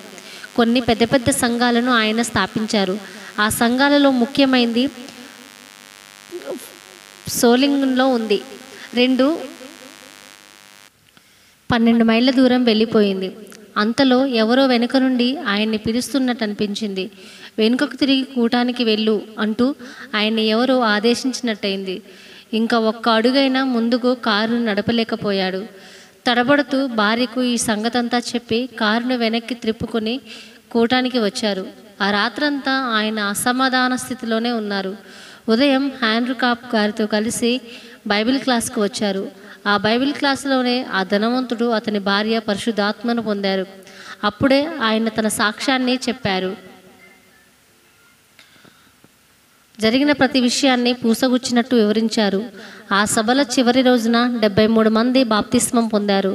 తరువాత హ్యామ్స్ క్రాప్ గారు మరికొందరు ప్రముఖులు కలిసి వీడ్కోలు సమావేశాన్ని ఏర్పాటు చేసి ఘనంగా నాకు వీడ్కోలు ఇచ్చారు. వీడ్కోలు పత్రాన్ని కూడా అచ్చు వేయించారు.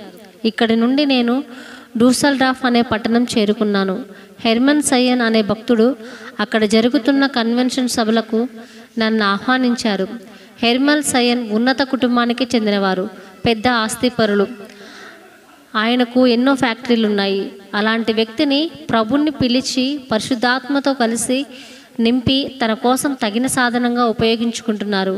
హెర్మన్ సయ్యస్ గారికి స్వస్థత వరం ఉంది. కొన్ని పెద్ద పెద్ద సంఘాలను ఆయన స్థాపించారు. ఆ సంఘాలలో ముఖ్యమైనది సోలింగిన్లో ఉంది. 2 లక్షల రూపాయల వ్యయంతో అక్కడ ఆరాధనాలయాన్ని నిర్మాణాన్ని కానించారు ఆయన. జడ్జీలు, అడ్వకేట్లు మొదలైన ఉన్నత విద్యావంతులే అక్కడి సంఘ పెద్దలు. సంవత్సరానికి ఒకసారి పెంతెకొస్తు రోజున మహాసభల్ని వారు ఏర్పాటు చేస్తుంటారు. ఐరోపాలోని నలుదిశల నుండి ప్రతినిధులు ఆ సభల్లో పాల్గొంటుంటారు. ఆ మహాసభలకే నన్ను ఆహ్వానించారు. హెర్మన్ సయ్యస్ గారు డూసెల్డార్ఫ్ పట్టణంలో ఉన్న పెద్ద హాలులోనే ఈ కన్వెన్షన్ సభలు భారీ ఎత్తున ఏర్పాటయ్యాయి. వేలాది మంది ప్రజలు ఆ సభలకు హాజరయ్యారు. హాలు క్రిక్కిరిసి నిండిపోయింది. ఇంకా బయటే వేలాది మంది నిలబడిపోయారు. అది వేసవి కాలం కావడం వల్ల లౌడ్ స్పీకర్లను విరివిగా బయట అమర్చారు. అందువల్ల ఏ అభ్యంతరం లేకుండా దేవుని వాక్యాన్ని అందరూ వినగలిగారు. నేను ప్రసంగం చేసేటప్పుడే ఆత్మవశుడనైపోయాను. పరిశుద్ధాత్మ ప్రభావం అక్కడ వ్యాపించింది. అనేక మంది పరిశుద్ధాత్మను పొందారు. ప్రభుని శక్తితో ప్రసంగిస్తున్నప్పుడే వ్యాధిగ్రస్తులెందరో స్వస్థత పొందారు. ఒక్క పావుగంట మాత్రమే ప్రసంగం చేశాను. నన్ను అంటుకోవడం కోసమే ప్రజలు క్రిక్కిరిసి త్రోసుకున్నారు. దాదాపు 45 నిమిషాల వరకు చాలా త్రొక్కిసలాడారు. ప్రభుని మహిమ ద్వారానే ఆ ఉజ్జీవ సభలు వందలాది మందిని మేల్కొల్పాయి, ఆత్మల రక్షణను కలిగించాయి. హెర్మన్ సయ్యస్ గారు తమ పెద్ద సంఘాలన్నింటిలో మీటింగ్లు ఏర్పాటు చేశారు. 1.5 రోజుల వరకు ఆ కూటాలలో పాల్గొని ఇండియాకు తిరిగి వచ్చాను. వచ్చే ముందు ఆంధ్రలో జరిగే పెద్ద కన్వెన్షన్కు రావాలని హెర్మన్ సయ్యస్ గారిని పదే పదే చెప్పి మరీ వచ్చాను. నేను వచ్చాక మొదట నన్ను ఆహ్వానించిన హ్యాన్స్ క్రాప్ గారు, ఆయన సంఘస్థులు నాకు ఒక మోటార్ సైకిల్ని ఇండియాకు పంపించారు. మోటార్ సైకిల్ దూర ప్రయాణాలకు అనువైంది కాదు. అందులో ప్రసంగికుడినైన నాకు మోటార్ సైకిల్ ప్రయాణం తగ్గింది కాదు. ఈ విషయాన్ని త్వరలోనే కొద్ది అనుభవంలోనే గ్రహించాను. 1958వ సంవత్సరం రానే వచ్చింది. అప్పుడే ఏలూరులో మహాసభలు ప్రారంభమయ్యాయి. ఇచ్చిన ఆహ్వానాన్ని పురస్కరించుకొని హెర్మన్ సయ్యస్ గారు ఏలూరు సభలకు వచ్చారు. దాదాపు 15,000 మంది ఆ సభల్లో పాల్గొన్నారు. మహాతృష్ణతో వస్తున్న విశ్వాసుల్ని చూసి ఆయన ఎంతో ఆశ్చర్యపోయారు, ఆనందించారు. అనేక మంది రోగుల కొరకు రాత్రి 1 గంట వరకు ప్రార్థిస్తూనే ఉండేవారు. ఆయన ప్రార్థన మూలంగానే అనేక మంది రోగులు స్వస్థత పొందారు. ఇంత గొప్ప సేవకులైన మీకు కారు లేదు అని నన్ను చూచి ఆయన ఎంతో విచారించారు. ఉద్రేకంతో ఒక కన్వెన్షన్లో చెప్పారు. నేను జర్మన్ దేశం వెళ్ళగానే బ్రదర్ శామ్యూల్ గారికి ఒక మోటార్ కారు కొనడానికి డబ్బు పంపిస్తానని అందరి ముందు వాగ్దానం చేశారు. ఆ సభలో ఉన్న వారంతా హర్షధ్వానాలు చేశారు. నాతో పాటు కలిసి 2 వారాల పాటు రైళ్లలోనూ, బస్సులలోనూ, రిక్షాలలోనూ, చివరకు నడిచి కూడా సేవ చేశారు. మండపేట ఆలయ ప్రతిష్టలోనూ, రాజమండ్రి కన్వెన్షన్లలోనూ ఆయన పాల్గొన్నారు. ఆయన తిరిగి వెళ్ళేటప్పుడు బొంబాయి కార్ల ఏజెంట్ వద్దకు వెళ్ళి కారు ఖరీదెంతో తెలుసుకున్నారట. ఆ తరువాత జర్మన్ దేశం వెళ్ళాక అక్కడే ఒక మంచి కారు కొని ఇండియాకు పంపాలని ఆశించి ఇండియా అంబాసిడర్తో మాట్లాడారట. కానీ మన ఇండియా ప్రభుత్వం అందుకు ఒప్పుకోలేదు. వెంటనే నాకు ఉత్తరం రాశారు. కారు ఖరీదు ఎంత ఉంటుందో కనుక్కొని దాని బిల్లు ఆయనకు పంపమని అందులో తెలియజేశారు. అప్పుడే విజయవాడలో కారు ఖరీదు తెలుసుకొని నా బిల్లును పంపించాను. కారును ఆర్డర్ ఇచ్చాను. ఆ బిల్లు అందుకుని హెర్మన్ సయ్యస్ గారు నాకు చెక్కు పంపించారు. ఆ చెక్కును మార్చి సరికొత్త అంబాసిడర్ కారు ప్రభు సేవ నిమిత్తమే కొన్నాను. దేవునికి స్తోత్రం. ఒక విషాదకరమైన సంగతి ఏంటంటే, ప్రభువు నిమిత్తమై నా గురించి ఇంత శ్రద్ధ వహించి ప్రేమించి నాకు కారు పంపించిన ఆ సోదరుడు నా గురించి, నా సేవల గురించి జర్మన్ దేశంలో పలు తావుల్లో తెలియపరిచి పత్రికల్లో కూడా ప్రకటింపజేసిన ఆ నిస్వార్థ హృదయుడు హెర్మన్ సయ్యస్ గారు ఒక కారు ప్రమాదంలో మరణించారని తెలిసింది. నా గుండె పగిలిపోయినట్లయింది. ఎంతో దుఃఖించాను. ఇప్పటికీ ఆయనతో కొనసాగించిన సేవా పరిచర్య సంభాషణ మరువలేకపోతున్నాను. నిజంగా ఆయన మరణం వ్యక్తిగతంగా నాకు మన సేవకు ఎంతో నష్ట కష్టాన్ని కలిగించింది. ఏం చేయగలం? దేవుని చిత్తం అలా ఉంది. ఆయన చనిపోయాక నేను వెళ్ళి వారి సంఘాల బాధ్యత వహిస్తానని ఆయన భార్య, అక్కడున్న అనేక మంది విశ్వాసులు ఎదురు చూశారు. కానీ దేవుని చిత్తం అది కాదు. ఆనాటి నుండి ఈనాటి వరకు ప్రభు చిత్త ప్రకారమే కారులోన సంచరిస్తూ ఆ మహిమోన్నతుణ్ణి, అమర సందేశాన్ని భారతదేశంలోని పలు పట్టణాల్లో, పల్లెల్లో అవకాశం లభించిన ప్రతి తావులోనూ ప్రకటిస్తున్నాను. నా కుటుంబంలోని అందరూ ఈ సేవా కార్యక్రమంలో నాకు తోడ్పడుకున్నారు. అయినా ఇంకా చేయవలసిన సేవ ఎంతో ఉంది. ఆయన రక్షణ సందేశం, సంపూర్ణ సత్యం మరింతగా మారుమూలాలకు వ్యాప్తి చెందవలసి ఉంది. అక్రమల, అన్యాయం, కరువు కాటకం, నిరుద్యోగం, విద్వేషం విలయతాండవం ఆడుతున్న ఈ సమాజ మార్పుకు, సమస్య పరిష్కారానికి క్రీస్తు ఒక్కడే మూల సాధనమని ఎలుగెత్తి చాటించవలసి ఉంది. గొంతెత్తి అరవవలసి ఉంది. ఆధ్యాత్మిక నైతిక విలువల్ని పాటిస్తూ శాంతి ఆనంద తరంగాలలో ఈ సమాజం ప్రగతి పథంలో పయనించేటందుకు క్రీస్తు ఒక్కడే మూల కారణమని వివరించవలసి ఉంది. ఈ మహత్తర బాధ్యత క్రైస్తవ నేస్తం నీపై ఉంది. ఈ భుజస్కంధాలపై ఉంది. అందుకే శపథంతో ముందుకు సాగు. క్రీస్తు ప్రభు త్వరలో రాబోతున్నారు. మన పరుగును తుదముట్టించడానికి ఐక్యభావంతో ముందుకు కదులుతుండగా మన జీవితాలను ఆ ప్రభు మహిమ ఘనత ప్రభావాలకు అంకితం చేద్దాం. ఆమెన్. విదేశీ సువార్త జైత్రయాత్ర. అచంచలమైన క్రీస్తు స్వామి నాయకత్వంలో ఆంధ్రదేశంలో అనేక సంఘాలు స్థాపించబడ్డాయి. ఆశ్చర్య రీతిలో అనేక దేవాలయాలు నెలకొల్పబడ్డాయి. రక్షకుని సువార్తవాణి దిగ్గిదిక్కుల్లో ధ్వనితం కావాలని, ఆ నిత్యుని అమర సందేశం సుధామయం ప్రబోధం సువిశాల ప్రపంచానికి దుందుబీకృతం కావాలని నానాటికి నాలో ఆకాంక్ష వెల్లువలా పెళ్ళుబుకుతోంది. ఎక్కడ చూచినా నూతన చైతన్యం, భావ విప్లవం క్రీస్తు బిడ్డల్లో ద్యోతకమవుతోంది. అవధి లేని ఆనందం, అపూర్వ శాంతి సరికొత్త రీతిలో విశ్వాసుల వదనాలలో తాండవిస్తోంది. ఉద్వేగపూరితమైన, ఉత్సాహవంతమైన, ఆత్మోద్దీపితమైన పెంతెకొస్తు నూతన సత్యబోధలు మారుమూలల పేర్లు మారుమ్రోగుతున్నాయి. గ్రామాల ప్రతిధ్వనిస్తున్నాయి. ప్రభుని మహిమార్థమై మా తనువుల్ని త్యాగం చేయడానికైనా సిద్ధమే అనంటూ విశ్వాసులు ముందంజ వేస్తున్నారు. సత్యాన్వేషణ నిమిత్తమై తమ ఆస్తుల్ని విసర్జించిన వారు భర్తలచే దూషింపబడుతూ ఎదురవుతున్న అవమానాల్ని, అపనిందల్ని అనుభవిస్తూ ఓర్పు నేర్పులతో వ్యవహరిస్తున్నవారు, అతి విలువైన ఆభరణాల్ని అతి తేలిగ్గా తృణప్రాయంగా ఎంచి తీసివేస్తున్నవారు, చేస్తున్న ఉద్యోగాల్ని సహితం చూస్తుండగానే వదిలివేస్తూ సువార్త సేవకై సమర్పించుకుంటున్న స్వచ్ఛంద సేవకులు కోకొల్లలుగా అగుపిస్తున్నారు. ఇవన్నీ తిలకిస్తూ ఉంటే నా అంతరంగం ఆనందోత్సవంతో పులకిస్తోంది. ఆనంద స్తుతిగీతికల్ని ఆలాపిస్తోంది. ఒక్క నిమిషమైన వృధా చేయక వేద పయోధి నుండి భావరత్నాల్ని వేలయించి ప్రభువుకై మాత్రమే ఆనందోత్సవంతో పులకిస్తోంది. ఆనంద స్తుతిగీతికల్ని ఆలాపిస్తోంది. ఒక్క నిమిషమైన వృధా చేయక వేద పయోధి నుండి భావరత్నాల్ని వేలయించి ప్రభువుకై మాత్రమే శ్రమించాలన్న పట్టుదల, దృఢ దీక్షా నిరతి నన్ను ఆయత్తపరుస్తోంది. ఏది ఏమైనా, నేనేమైపోయినా సువార్త ప్రచార రథం పురోగమించి గిరిశిఖరాల్ని తాకుచు అఖండ మహిమ ప్రభావాల్ని క్రీస్తు స్వామికి కలిగించాలని, అనగారి ఆవేదన పాలై అల్లాడుతున్న అభాగ్యులకు ఆయన దివ్యరక్షణ సంకల్పాన్ని వివరింపచేయాలని ఉత్తంగ ఆశాస్రవంతిలో ఏరులై ప్రవహిస్తోంది. వింత బలాన్ని, అనుభూతిని కలిగిస్తోంది. ఆశించినట్లే నానాటికి సువార్త కుసుమ సౌరభాలు దూరతీరాలకు వ్యాపిస్తున్నాయి.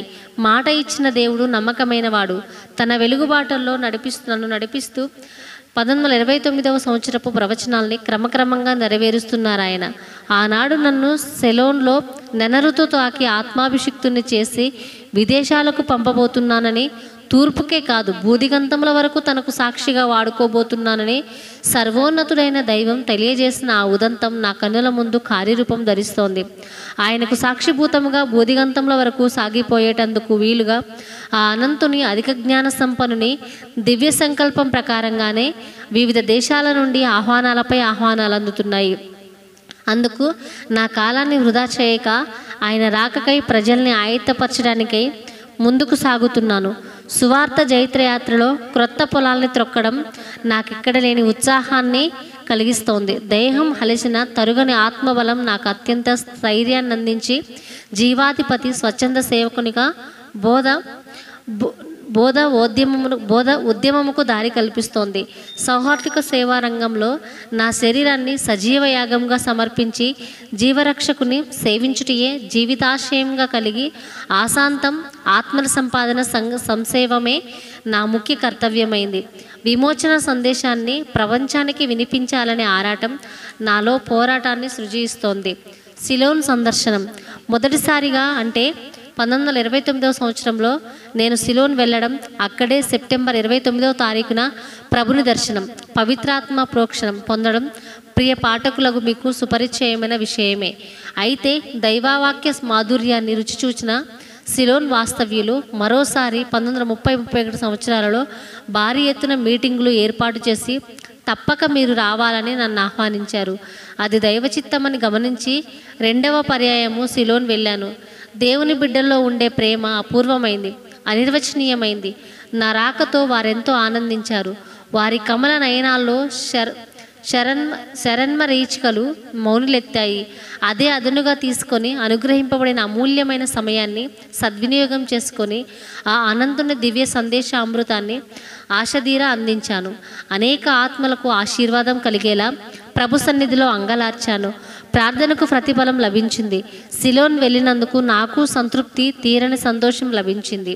బర్మా, అది 1932వ సంవత్సరం. ఆంధ్రదేశంలో బాప్టిస్ట్, లూథరన్, సిఎంఎస్, మెనోనైట్ మొదలగు క్రైస్తవ సంఘాలలో ఉజ్జీవ ప్రజ్వలన తీవ్ర స్థాయిలో వ్యాపిస్తోంది. సువార్త శృంగధ్వని సుదూర తీరాలకు ప్రాకుతోంది. అనేక మంది పరిశుద్ధాత్మ పొందడం, అన్య భాషలు మాట్లాడడం నాకు తర్జుమా చేస్తున్న సోదరుడు బాప్టిస్ట్ పాస్టరు బ్రహ్మానందం గారు అప్పుడప్పుడే ఆత్మను పొందడం కన్నుల పండుగగా, కడు అబ్బురంగా అనేకులు చెప్పుకోసాగారు. నిజంగా దేవుని కార్యాలు ఊహాతీతంగా ఉంటాయి, అతి విచిత్రంగా అగుపిస్తుంటాయి. ఎవరిని ఎందుకు వాడుకుంటాడో, ఎవరిని ఎందుకు పురికొల్పుతాడో అది మనం గుర్తించలేము. ఒకటి మాత్రం నిజం, ఆయన వెలుగు ప్రపంచమంతా వ్యాపించవలసి ఉంది. ఎదురయ్యే ప్రతి చీకటి కోణాలను చీల్చుకుంటూ గాఢాంధకారాల్ని పట్టపగలుగా అది మిరుమిట్లు గొలుపుతోంది. సజీవమైన దేవుని వాక్యాన్ని అందం చేయాలని ఎందరు ప్రయత్నించారో, శాంతికరమైన క్రీస్తు సువార్త ప్రచారానికి ఎందరూ అడ్డు నిలిచారో వారందరూ అంతరించిపోయారు. కానీ క్రీస్తు సువార్త శుభవార్త నానాటికి ప్రవర్ధమానమవుతూ దూరతీరాలను తాకుతూ ప్రతి మానవుని హృదయంలో చొచ్చుకుంటూ ఎదురయ్యే ప్రతి వారిని వెలిగించుకుంటూ ముందుకు సాగుతూనే ఉంది. ఆయన చెప్పినట్టు ప్రతి మోకాలు ఆయన నామం పేరిట మోకరిల్లవలసి ఉంది. ప్రతి నాలుక ఆయన్ని స్తుతించవలసి ఉంది. విచిత్రం ఏమంటే బర్మాలో పనిచేస్తున్న ఆంధ్రులు, తమిళులు కొందరు ఆంధ్రదేశం వచ్చినప్పుడు జరుగుతున్న ఉజ్జీవ కూటాలలో పాలు పొంది దైవశక్తిని ప్రత్యక్షంగా చూశారు. తదుపరి వారు బర్మాకు వెళ్ళి దైవ ప్రేరేపణ వల్ల సభల్ని ఏర్పాటు చేసి నన్ను ఆ సభలకు ఆహ్వానించారు. ఇది ప్రభుని ఆశీర్వాదం కదా అని భావించి ఆ సభలకు వెళ్ళాను. రంగూన్లో ఏర్పాటు చేయబడిన అనేక కూటాలలో పాల్గొన్నాను. వైఎంసిఏ, మెథడిస్ట్, బాప్టిస్ట్, వెస్లియన్ సంఘాల్లో అగణ్యమైన సేవ జరిగింది. అనేకులు క్రీస్తు ప్రభువును స్వరక్షకుడిగా అంగీకరించారు. ఆ తదుపరి రంగూన్ నుండి మాసియాలో మేమియో, వేణు, చైనా, బార్బర్ మొదలగు దేశ సంఘాలలో అద్భుతకరుడగు క్రీస్తును ఆత్మలకు ఆనందం కలుగు రీతిలో ప్రకటింపజేశాను. 2వ పర్యాయము, దేవుడు ఆత్మ పనిచేస్తున్నప్పుడు ఆయన వాక్య లోతుల్ని మరింతగా తరవి చూడాలన్న ఆశ క్రొంగొత్త రూపాన్ని ధరిస్తోంది. అంచేతనే బర్మా విశ్వాసులు 1934 సంవత్సరంలో మరలా నన్ను బర్మా ఆహ్వానించారు. అప్పుడు అక్కడే సువార్త పనిని కొనసాగిస్తున్న బైబిల్ స్టాండర్డ్ మిషన్ వారితో కలిసి అనేక చోట్ల సత్యవార్తను ప్రకటించాను. అనేకులు రక్షించబడి పరిశుద్ధాత్మ బాప్తిస్మాన్ని పొందారు. 3వ పర్యాయము, మధురమైన పదార్థం ఎంత తిన్నా ఇంకా తినాలని అనిపిస్తోంది. మరి జుంటి తేనెను మించిన అతి మాధుర్యపు దైవవాక్య మకరందాన్ని తనివి తీరా గ్రోలడానికి దైవ బిడ్డలు సదా అరులు చాస్తూనే ఉంటారు. దీనికి ఉదాహరణయే 3వసారి బర్మాను నేను దర్శించడం. 1952వ సంవత్సరంలో జపాన్, ఫిలిపియన్ దేశాలలో సంచరించి దైవ వాక్యాన్ని అందించి తదుపరి 2 అమెరికన్ మిషనరీలతో కలిసి రంగూన్లో దిగాను. నిజంగా ఇది తమకు ఆశీర్వాదం అంటూ నా రాక నిమిత్తమై విశ్వాసులు క్రీస్తు స్వామికి అంజలి ఘటించారు. 4 రోజుల పాటు ఇక్కడ సువార్త సేవ కొనసాగించారు. అంతకుముందు అంతర్వేది పాలెంలో జరిగిన ఉజ్జీవ కూటాలలో పాలు పొంది రంగూన్లో పనిచేయుచున్న ఆంధ్రులు కొందరు లూథరన్ చర్చిలో సభల్ని ఏర్పాటు చేసి మమ్మ అక్కడికి ఆహ్వానించారు. ఈ విధంగా డినామినేషన్ తేడాలు పాటింపక ప్రతి తావుకు వెళ్ళి ప్రభు యేసును ప్రకటించాను. పరలోకనాథుని స్తుతించారు. సింగపూర్, మలయా. ప్రభువు తన మహిమార్థమై అత్యల్పుడనై నన్ను అత్యధికంగా ఆశీర్వదించి ఉత్తమోత్తమైన రీతిలో తన చిత్త ప్రకారం ఆత్మల రక్షణార్థమై వాడుకోవడాన్ని గురించి సింగపూర్లో ఉన్న మెథడిస్ట్ క్రైస్తవులు విని అత్యాశతో దైవ వాక్యాన్ని వినగోరి 1934వ సంవత్సరం జూన్ నెలలో నన్ను అక్కడికి ఆహ్వానించారు. ఆహ్వానాన్ని అందుకొని వెంటనే అక్కడికి వెళ్ళాను. దాదాపు సింగపూర్, మలయాలోనున్న ప్రాముఖ్యమైన మెథడిస్ట్ సంఘాలన్నీ చోట్ల ఉజ్జీవ సభల్ని వారు ఏర్పాటు చేశారు. 8 మాసాలు ప్రభువు నన్ను అక్కడ వాడుకొని ఎన్నతగిన వాడిగా తన్ను తాను మహిమపరుచుకొని అనేకుల ఆత్మీయాభివృద్ధి కొరకు నన్ను ప్రయోజనపరుచుకున్నారు. స్వీడన్, అది 1932-36 సంవత్సరాల మధ్యకాలం. ఇండియాలోనూ దాని వెలుపటను ఇతర మిషన్ల వారి మధ్య ఉజ్జీవ సభలలో ప్రసంగికునిగా దృష్టినంతా స్రష్టపై మాత్రమే కేంద్రీకరింపజేసి సేవాతృష్ణతో విజయోత్సవంతో ముందంజ వేస్తున్నాను. అయితే నిన్ను గూర్చిన దేవుని సంకల్పం ఇది కాదంటూ పరిశుద్ధాత్మ దేవుడు పదే పదే నన్ను హెచ్చరించడం ప్రారంభించాడు. అది గమనించి ఆయన చిత్తాన్ని గ్రహించి ఆ ఉత్తమ కార్య సాధనకై తగు ప్రయత్నంలో పరుగుడుతున్నాను. అప్పుడే దైవాత్మ నాతో మాట్లాడడం ఆరంభించింది. క్రొత్త నిబంధనలో పరిశుద్ధాత్మ ద్వారా స్థాపించబడిన సత్య సంఘం యొక్క అపోస్తలునిగా నిన్ను అభిషేకిస్తున్నాను. కాబట్టి ఆంధ్రాలో స్థిరముగా నివసించి సేవ చేయి అంటూ 1936వ సంవత్సరంలో నన్ను బలపరిచింది దైవాత్మ. అంచేత ఏలూరులో ఒక చిన్న ఇల్లు అద్దెకు తీసుకొని సేవ ప్రారంభించాను. అదే సమయంలో ఉత్తర ఇండియాలో స్వీడన్ దేశ మిషనరీలు పెంతెకొస్తు సంఘముల తరపున సేవను కొనసాగిస్తున్నారు. వారు స్థానిక సంఘ స్వాతంత్ర్యాన్ని నమ్మి ఆ ప్రకారంగా నడుస్తుండేవారు. అంటే ఇతర సంఘాల కంటే వ్యత్యాసం కలవారని ఆ స్వీడిష్ మిషనరీల గురించి ఇట్టే చెప్పవచ్చు. అయితే ఒకే జాతి పక్షులు ఒక గూడులో నివసిస్తాయన్నట్టు, ఒకే దృక్పథం గల వ్యక్తులు ఒకటవుతున్నారన్నట్టు విధి ఏర్పాటు ప్రకారమే వారు దక్షిణ ఇండియాలో సేవ చేస్తున్న మా గురించి విని మా స్నేహాన్ని అభిలషించారు. మేము స్థానిక సంఘ స్వాతంత్ర్యం గలవారమనే విని అతి కుతూహలంతో ఫాస్టర్ నార్బర్గులు ఆగస్టు మాసంలో కుమ్మనాడులో జరిగిన విశ్వాసుల కన్వెన్షన్లో పాల్గొని ఎంతో ఆనందించారు. వేణోల్లా ప్రభుని కొనియాడారు. ఆ తదుపరి మా గురించి వారు విన్నది కన్నది ఉన్నది ఉన్నట్లు తమ స్వీడన్ దేశపు ప్రముఖులకు పూసగురిచినట్లు తెలియపరిచి వారిని అభ్రపరిచారు. స్థానిక సంఘ స్వాతంత్రాన్ని అనుసరిస్తున్నది మనము మాత్రమే కాదు, దక్షిణ ఇండియాలోనున్న పెంతెకొస్తు దేవుని సంఘస్థులు కూడా ఈ నియమాన్ని పాటించి అమలు జరుపుతున్నారంటూ అచ్చెరువు గొలుపు రీతిలో వారికి వివరించారు. అది విన్నవారు మిన్నయైన ఆనందంతో దక్షిణ ఇండియాలోనున్న ఇండియా పెంతెకొస్తు దేవుని సంఘపు నాయకులకు ఫాస్టర్ కె.ఈ. అబ్రహాం గారిని, ఫాస్టర్ కె.సి. చెరియన్ గారిని స్వీడన్కు ఆహ్వానించారు. నాటి నుండి మలయాళము, అరవము, తెలుగు, కన్నడ మొదలగు రాష్ట్రాలలో జరుగుతున్న పెంతెకొస్తు సేవకు వారు సహాయపడడం ప్రారంభించారు. కాలం వేగంగా జరిగిపోతోంది. జరుగుతున్న కాలంతో పాటు ఇండియా పెంతెకొస్తు సేవా కార్యక్రమం ప్రగతి పథంలో పయనిస్తోంది. ప్రభుని హస్తం నిత్యం మాకు తోడై సత్య మార్గం వైపు ప్రజల్ని మళ్లించడానికి విచిత్ర రీతిలో అనేక ద్వారాలు తెరుచుకునేలా చేస్తోంది. ఆర్థిక తెరలు ప్రక్కకు తొలగుతున్నాయి. ఆరిపోతున్న ఆత్మీయ దీపాలు లెక్కకు మించి వెలిగించబడుతున్నాయి. పరిశుద్ధాత్మన్ కార్యాలని ప్రజలు ముక్కుపై వ్రేలుడుకొని పరిశీలిస్తున్నారు. పాప జీవితానికి పరాజయం కలుగుతోంది. గడిచిపోతున్న కాలం అప్పుడే 47 సంవత్సరపు గట్టుపైకి నడిచి వెళ్ళేలా చేసింది. అప్పుడే స్వీడన్ దేశంలోని స్టాక్హోమ్లో భారీ ఎత్తున కన్వెన్షన్లను ఏర్పాటు చేశారు. దైవచిత్త ప్రకారం నన్ను ఆ కన్వెన్షన్లకు ప్రసంగికునిగా ఆహ్వానించారు. అంతటా నేను ఫాస్టర్ కె అబ్రహాం గారు, ఫాస్టర్ కేసీ చెరియన్ గారు బొంబాయి నుండి ఓడలో బయలుదేరి లండన్ చేరి అక్కడున్న మిషన్ గెస్ట్ హౌస్లో బస చేశాం. అక్కడ నుండి వెంటనే ఓడలో ప్రయాణం చేయడానికి వీలు లేకపోయినందువల్ల దాదాపు 10 రోజుల వరకు ఆ మిషన్ గెస్ట్ హౌస్లోనే ఉండవలసి వచ్చింది. అయితే ఎక్కడున్నా ప్రభుని కార్యాన్ని కొనసాగించడమే మా ధ్యేయం కాబట్టి ఇక్కడ మేము ఆగిపోవడం కూడా మా మేలుకే అని భావించి అక్కడే కొన్ని కూటాలను ఏర్పాటు చేశాం. ప్రభువునెంతో మహిమపరిచాం.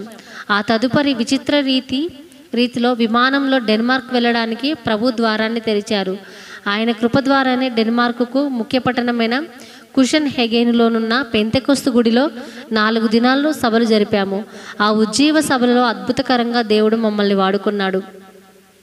తదుపరి ఆయన తోడ్పాటులో సభలు ఏర్పాటు చేయబడిన స్టాక్హోమ్కు మేము చేరుకున్నప్పుడు మాకంటే ముందుగా అక్కడికి చేరుకున్న స్వీడిష్ మిషనరీలు ప్రముఖ సంఘ నాయకుడు లేని పత్రోస్ మాకు అఖండ స్వాగతాన్ని అందించారు. అక్కడ జరిగిన ఆ మహా కన్వెన్షన్లో దేవుడు నన్ను అధికంగా వాడుకొని అక్కడి వారందరికీ ప్రయోజనం చేకూర్చారు. నన్ను తన మహత్తర సాధనంగా రుజువుపరిచారు. శ్రోతల హృదయాలలో దైవాగ్ని మంటలు లేచాయి. కనుల వెంబడే జలజల నీరు కార్చి తమ కలుష జీవిత విముక్తికై ఎందరో తత్తరపడిపోయారు. పశ్చాత్తాపంతో ప్రభుని ముందు ప్రలాపించారు. అలక్ష్యం చేస్తే ఏ ప్రశస్త విషయాన్ని జారవిడుచుకుంటామో అన్న అత్యాసక్తి భక్తి శ్రద్ధలతో ప్రజలు తండోపతండాలుగా సభలకు వస్తుండేవారు. ఇందుకు నేను నా స్వామిని వేణోల్లా కొనియాడుతూ అత్తెల్పుడనైన నన్ను ఇంతగా ఈ జనుల మధ్య హెచ్చించి వాడుకున్నందుకు నన్ను నేను ఆయన సింహాసనము ముందు నలుగగొట్టుకున్నాను. క్రీస్తునాథునికి వందన సహస్రములు సమర్పించాను.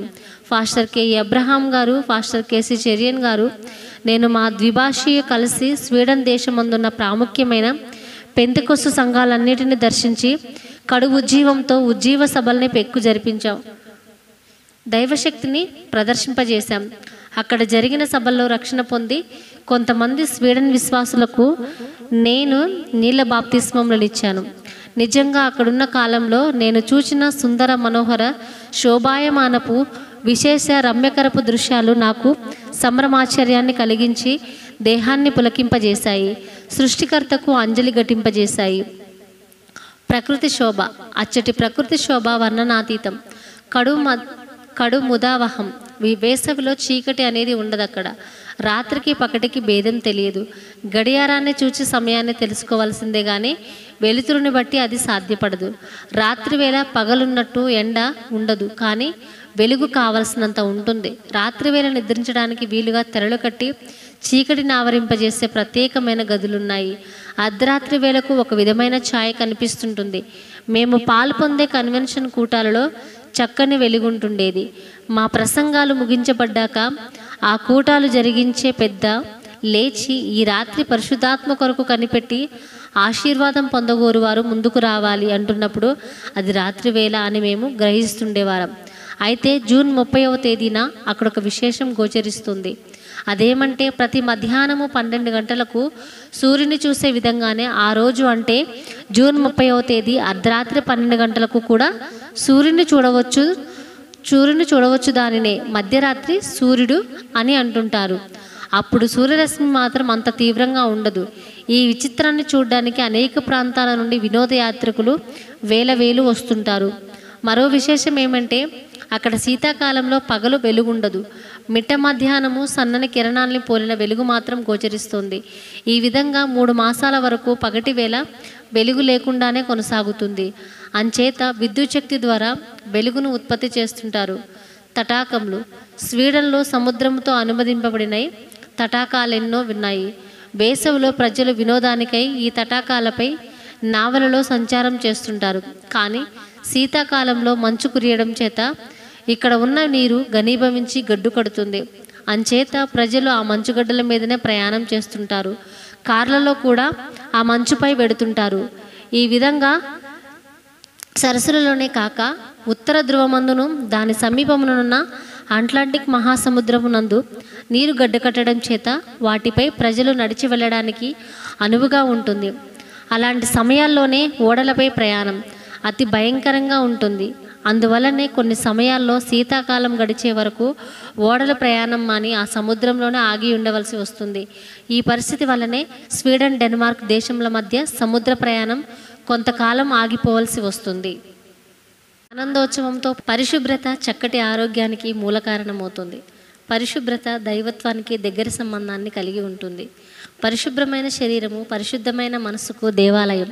స్వీడన్ దేశంలోని ఏ పట్టణాన్ని చూచినా ఎంతో పరిశుభ్రంగా కనిపిస్తుంది. దుమ్ము, ధూళి, చెత్త చెదారము ఎంత వెదికి చూద్దామన్నా మచ్చుకైనా కనిపించదు. అప్రయోజనమైన పదార్థాలను తమకిచ్చ వచ్చినట్లు వీధులందు విరజిమ్మక ప్రత్యేకమైన పాత్రలలో పదిలపరిచి రాత్రివేళ దానిని వీధుల్లో పెడుతుంటారు. అప్పుడే పనివారు ఆ రాత్రివేళ వీధుల్లో ఉంచిన ఆ పాత్ర ఎందలి కల్మషములను ట్రక్కులలో నింపుకొని పట్టణమునకు దూరంగా తీసుకొని పోయి దహించి వేస్తూ ఉంటారు. ఇంతగా ప్రతి వ్యక్తి పట్టణ పరిశుభ్రత విషయంలో ప్రత్యేక శ్రద్ధ వహిస్తుంటారు. ఒకసారి మేము స్టాక్ హోమ్లో ఉన్నప్పుడే ఒక వ్యక్తిని గమనించాం. ఆయన కారులో వేగంగా పోతూ ఎందుకో వెంటనే కారును ఆపేశాడు. ఆ తరువాత చూస్తే అతి వేగంగా కారులో నుండి బయటకు వచ్చి ఆ సమీపంలోనే పడి ఉన్న కాగితాన్ని తీసి అక్కడ ఉంచబడిన ప్రత్యేకమైన గంపలో వేశాడు.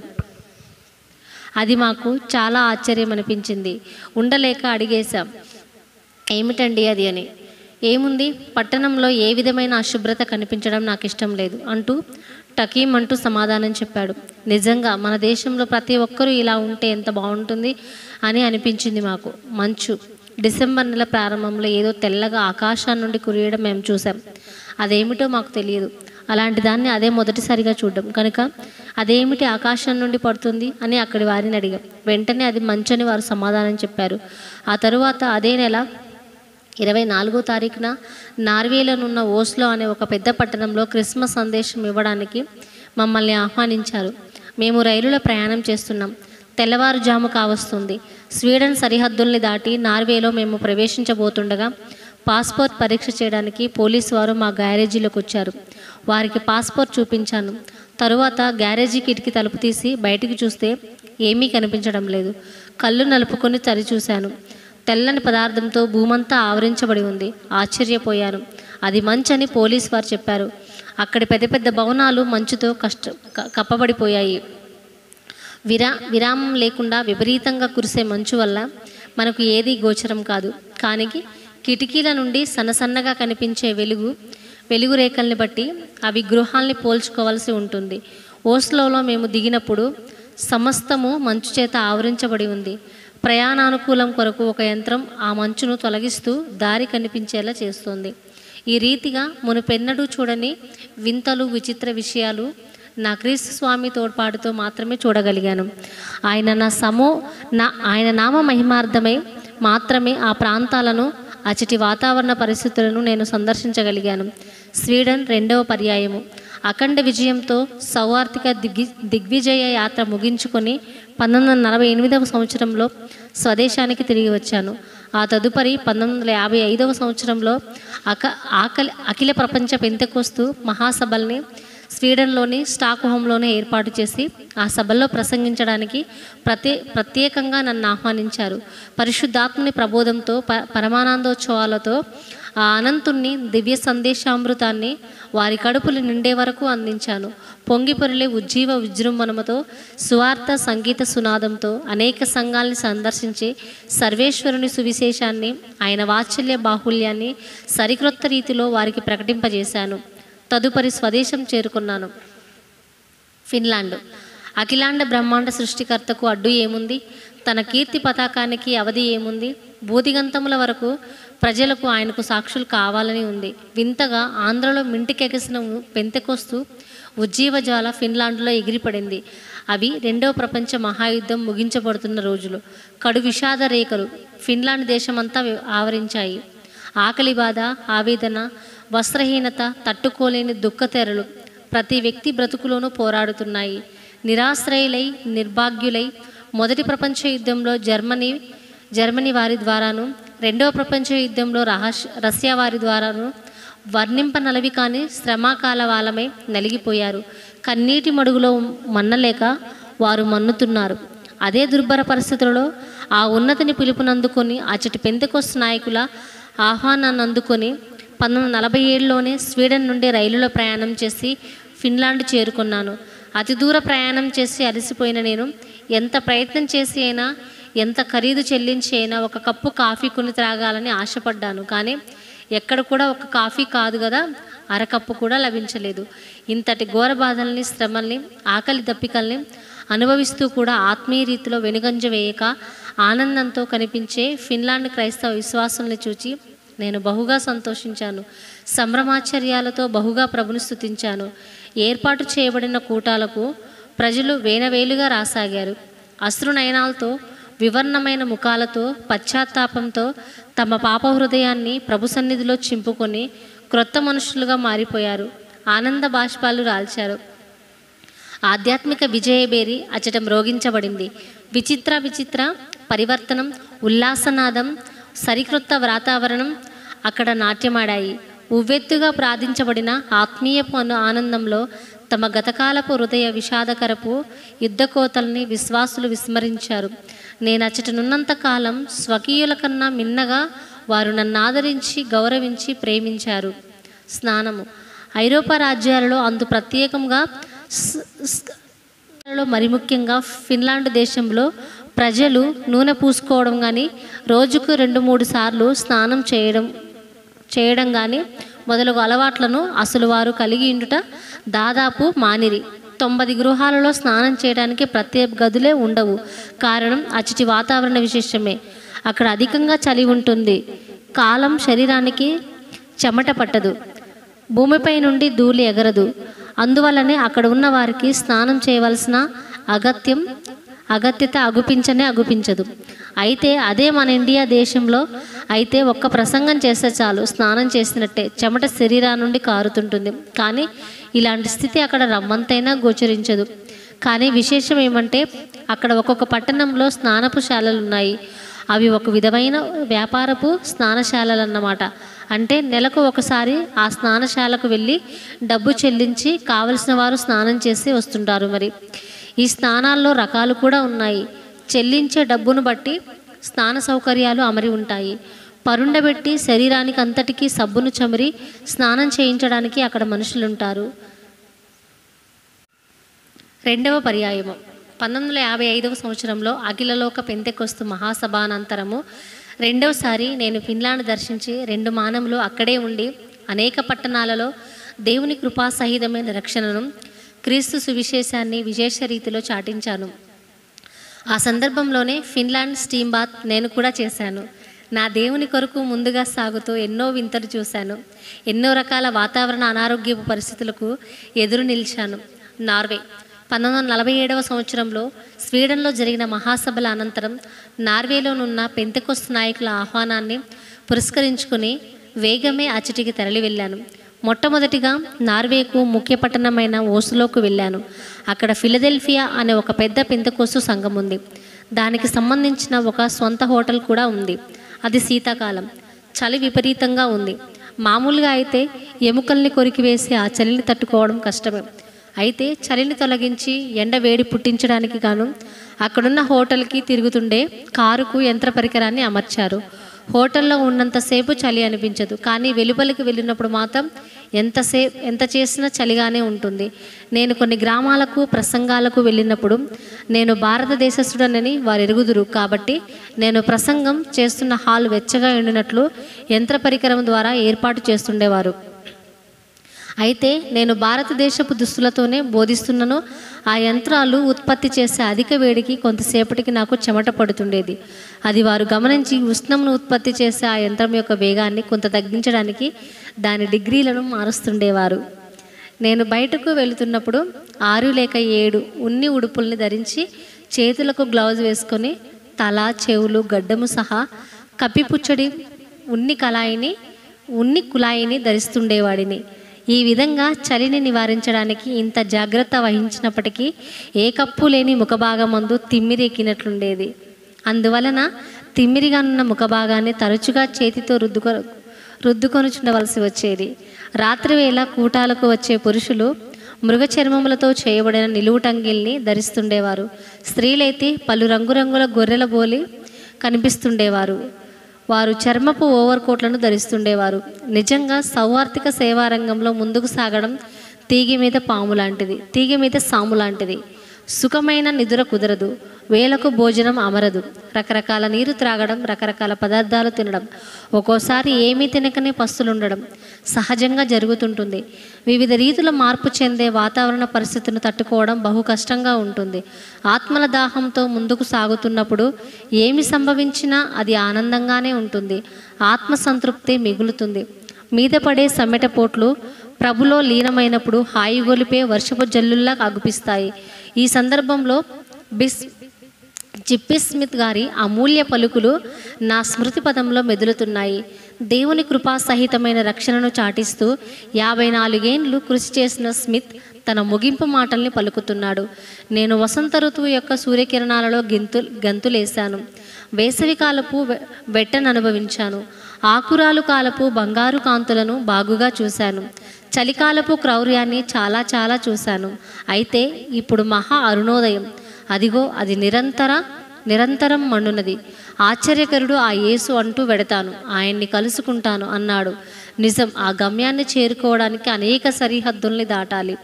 స్కేటింగ్ ఒక విధమైన చెక్కలను పాదములకు అమర్చుకొని మంచుపై బహువేగంతో సాగిపోవడాన్నే స్కేటింగ్ అంటారు.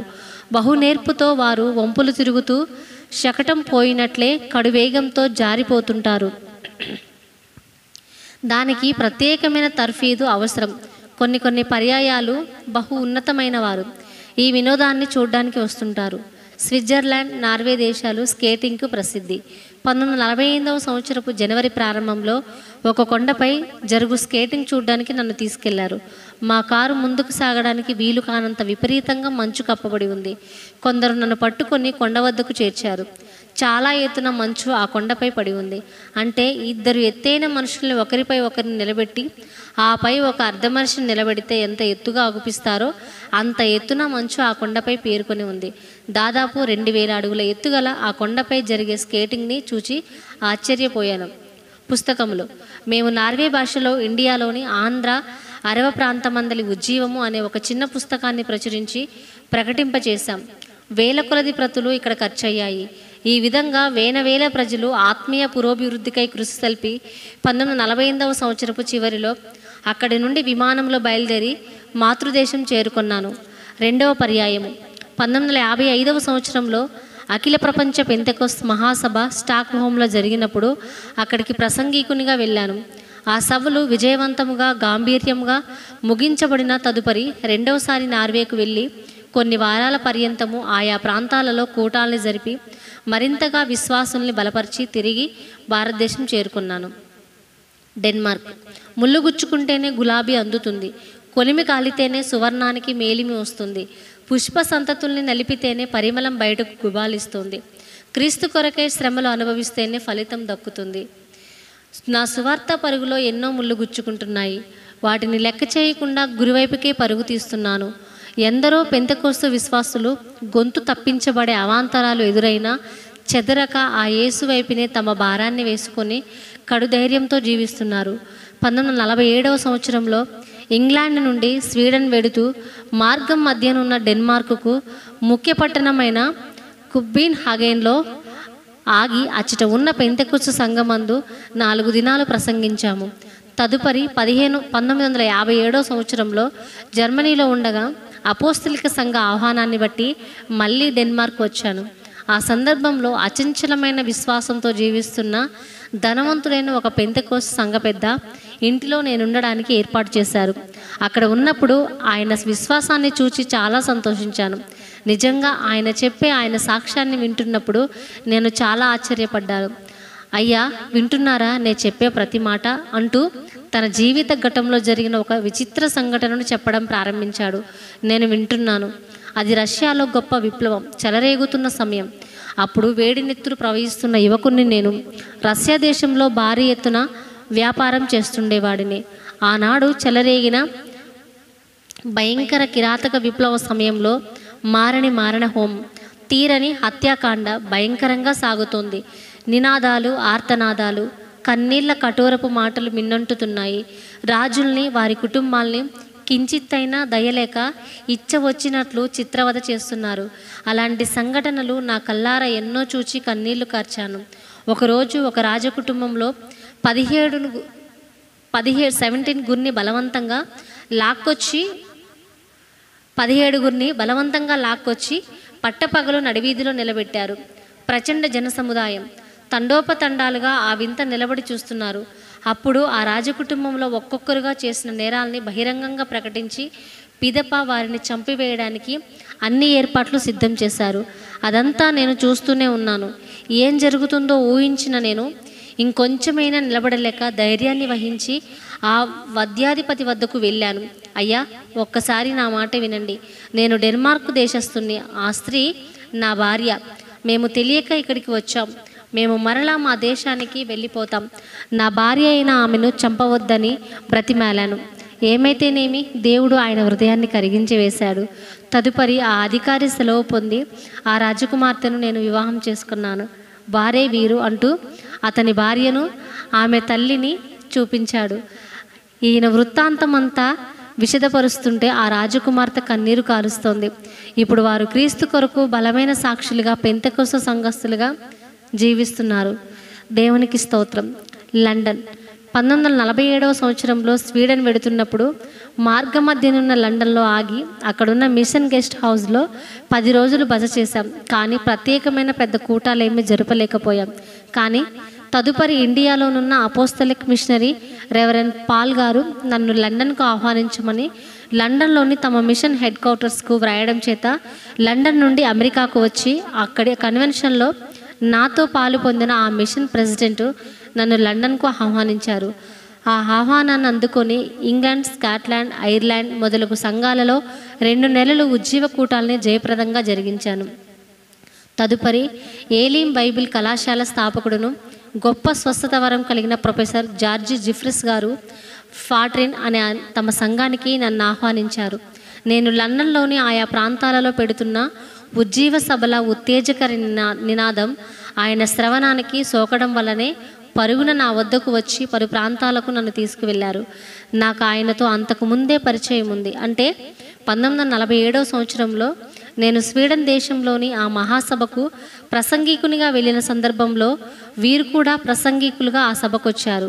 ఆనాడు ప్రభువునందు మా ఇద్దరికీ ప్రారంభమైన పరిచయం క్రమక్రమంగా అభివృద్ధి చెంది ఆత్మల సంపాదన యందు తీయని బంధమైంది. దేవుని ఆత్మ చేదోడు వాదోడుగా ఉండడం చేత ఏ చోటికి వెళ్ళినా యేసునామ ఘనత ప్రభావ మహిమల్ని కల్లారా ప్రజలు తిలకిస్తూ తాము ఆ ప్రభువుకే సమర్పించుకుంటున్నారు. పావనమూర్తి పాదాలను తాకి ముద్దాడుతున్నారు. కడు సంబరంతో ముందుకు సాగుతున్నాను. 2వ పర్యాయము 1951వ సంవత్సరంలో జర్మనీ దేశమందు ఒక పెద్ద కన్వెన్షన్ జరిగింది. అందు ప్రసంగించడానికై నాకు ఆహ్వానాన్ని పంపించారు. ప్రభు చిత్తానికి తల ఒగ్గి అక్కడికి వెళ్ళి ఆయన వాక్యాన్ని విత్తుతూ ఉంటే అక్కడ అగ్ని మండింది. గొప్పవారు సైతం చప్పున కరిగిపోయి తమ పాపాలకై పశ్చాత్తప్తులై పరివర్తన చెందారు. ఈ ఉదంతాన్ని లండన్లోనున్న అసెంబ్లీస్ ఆఫ్ గాడ్ వారు విని సౌదాంప్టన్లో జరిగే వారి కన్వెన్షన్కు నన్ను ఆహ్వానించారు. ఆ కన్వెన్షన్ అనేక ఆత్మలను కదిలించి వేసింది. ప్రభువు తన నామ మహిమార్థమై నన్ను బలమైన సాధనంగా వాడుకున్నాడు. తదుపరి రెవరెండ్ జార్జ్ జిఫ్రిస్ గారు మళ్ళీ తమ సంఘాలకు నన్ను ఆహ్వానించి కూటాలు ఏర్పాటు చేశారు. ఎంతో ఊరట చెందారు. అమెరికా మొదటి పర్యాయము. ఆధ్యాత్మికంగా దిగ్విజయ యాత్ర సలుపుతూ ఉంటే కీర్తి ప్రతిభల సంఘాలు కడు సంబరంతో ఆహ్వానాలను అందిస్తున్నాయి. అఖండ భూమండల సృష్టికర్త ఆత్మ చేదోడు వాదోడుగా ఉజ్వల పెంతెకొస్తూ ఉజ్జీవ జ్వాలలు కారుచిచ్చులై కానవల వరకు వ్యాపిస్తున్నాయి. కనీవిని ఎరుగని దేశాలు కడు వినయంతో తమ కడ కరుదెంచి వాక్యామృతాన్ని అందించమని అసంఖ్యాకమైన ఆహ్వానాలు అందిస్తున్నాయి. మరింతగా ప్రభుకై నే వాడబడే అందుకై ప్రార్థనలు చేస్తున్నారు.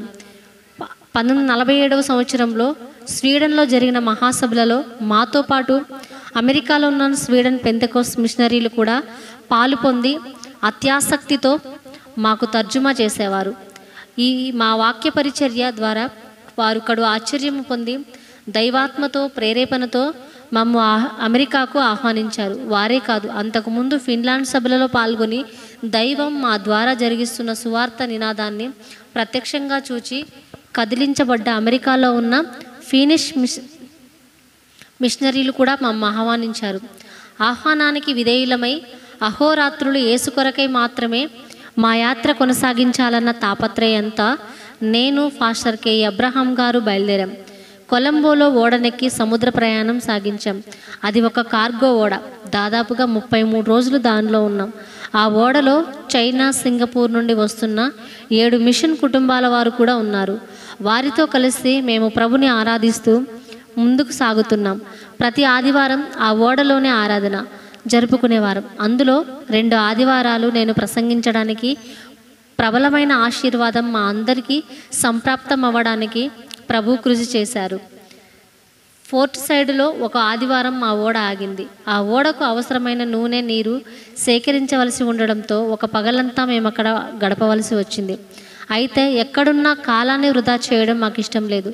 అందువల్లే అక్కడున్న ఒక పెంతెకోస్తు దేవాలయానికి వెళ్ళి దైవ సందేశాన్ని అందించాం. నెమ్మదిగా ఆ ఓడ జూన్ నెలలో అమెరికాకు ముఖ్య పట్టణమైన న్యూయార్క్ చేరుకుంది. మేము ఓడ దిగగానే మొదటగా ఫీనిక్స్ పెంతెకోస్తు మిషనరీలు వచ్చి మాకు స్వాగతం చెప్పారు. అది ఆదివారం కావడం చేత ఆ రాత్రి నుండి కూటాలు ఏర్పాటు చేయబడ్డాయి.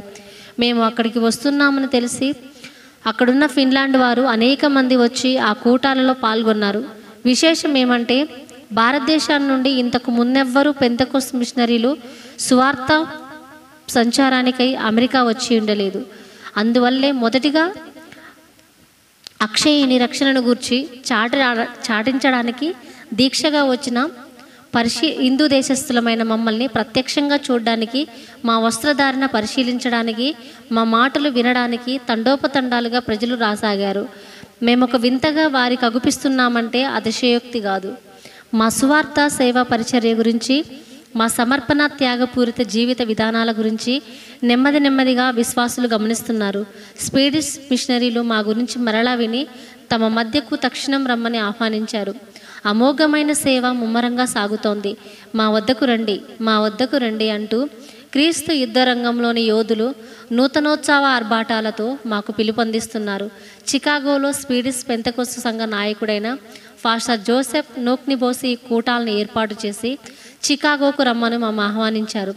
మరి న్యూయార్కుకు 150 మైళ్ళ దూరంలోనున్న హోనెల్ అనే స్థలంలో ఎలీం బైబిల్ ఇన్స్టిట్యూట్ కన్వెన్షన్ జరుగుతుండగా వారు మా వార్త విని మమ్మచ్చటికి ఆహ్వానించారు. మేము యేసు పంపిస్తున్న ఏ ఆహ్వానాన్ని జారవిడుచుకోక చికాగో వెడుతూ మార్గమధ్యంలోనున్న హోనెల్ అనే స్థలంలో ఆగి అక్కడ ఎలీం బైబిల్ ఇన్స్టిట్యూట్లో కన్వెన్షన్లో పాలు పొందాం. నిజంగా ఆ ఇన్స్టిట్యూట్ స్థాపకులైన రెవరెండ్ ఐక్యూ స్పెన్సర్ గారిని చూడగానే నాకెంతో ఆశ్చర్యం కలిగింది. ఆనందం అధికమైంది. అందరినీ సృజించిన సృష్టికర్త ఒక్కడే కాబట్టి అందరూ ఆయన బిడ్డలే కాబట్టి ఆయనలో మార్పు లేదు. కాబట్టి ఒకే విషయాన్ని వివిధ దేశాల్లో ఉన్న తన బిడ్డలకు ఒకే రీతిలో ఆయన చెప్పగలడన్న నగ్న సత్యాన్ని స్పెన్నర్ గారి బోధల ద్వారా గ్రహించాను. కొండంత విశ్వాసాన్ని ప్రభువు మీద పెంచుకోగలిగాను. నాలో కలిగిన అనుభూతుల్ని స్పెన్నర్ గారు గ్రహించలేకపోయినా నా జీవితంలో ప్రభువు చేసిన మహత్ కార్యాలని ఆయన తెలిపిన మర్మాల్ని ఒక్కొక్కటిగా ఆయనకు పూసగురిచినట్లు చెప్పాను. అసలు విషయం ఏమంటే 1929వ సంవత్సరంలో నేను పరిశుద్ధాత్మను పొందినప్పుడు ప్రకటన గ్రంథం నుండి అనేక సత్యాల్ని, మర్మాల్ని పరిశుద్ధాత్మ దేవుడు నాకు బయలుపరిచారు. అయితే అవే విషయాలను స్పెన్నర్ గారు తమ బైబిల్ ఇన్స్టిట్యూట్లోని విద్యార్థులకు బోధిస్తున్నారు. నిజంగా వారు విద్యార్థులతో చెబుతున్న విషయాలను విని నన్ను నేనే మరచిపోయాను. నాలో ఉప్పొంగే ఆనందోత్సవాలను అదుపులో పెట్టుకోలేక, బ్రదర్, మీరు ఏ సత్యాలైతే మీ విద్యార్థులకు నేర్పిస్తున్నారో అవే సత్యాలు ప్రభువు నాకు సిలోన్లో తెలియజేశారు అని చెప్పినప్పుడు ఆయన ఆనందానికి హద్దు లేకపోయింది.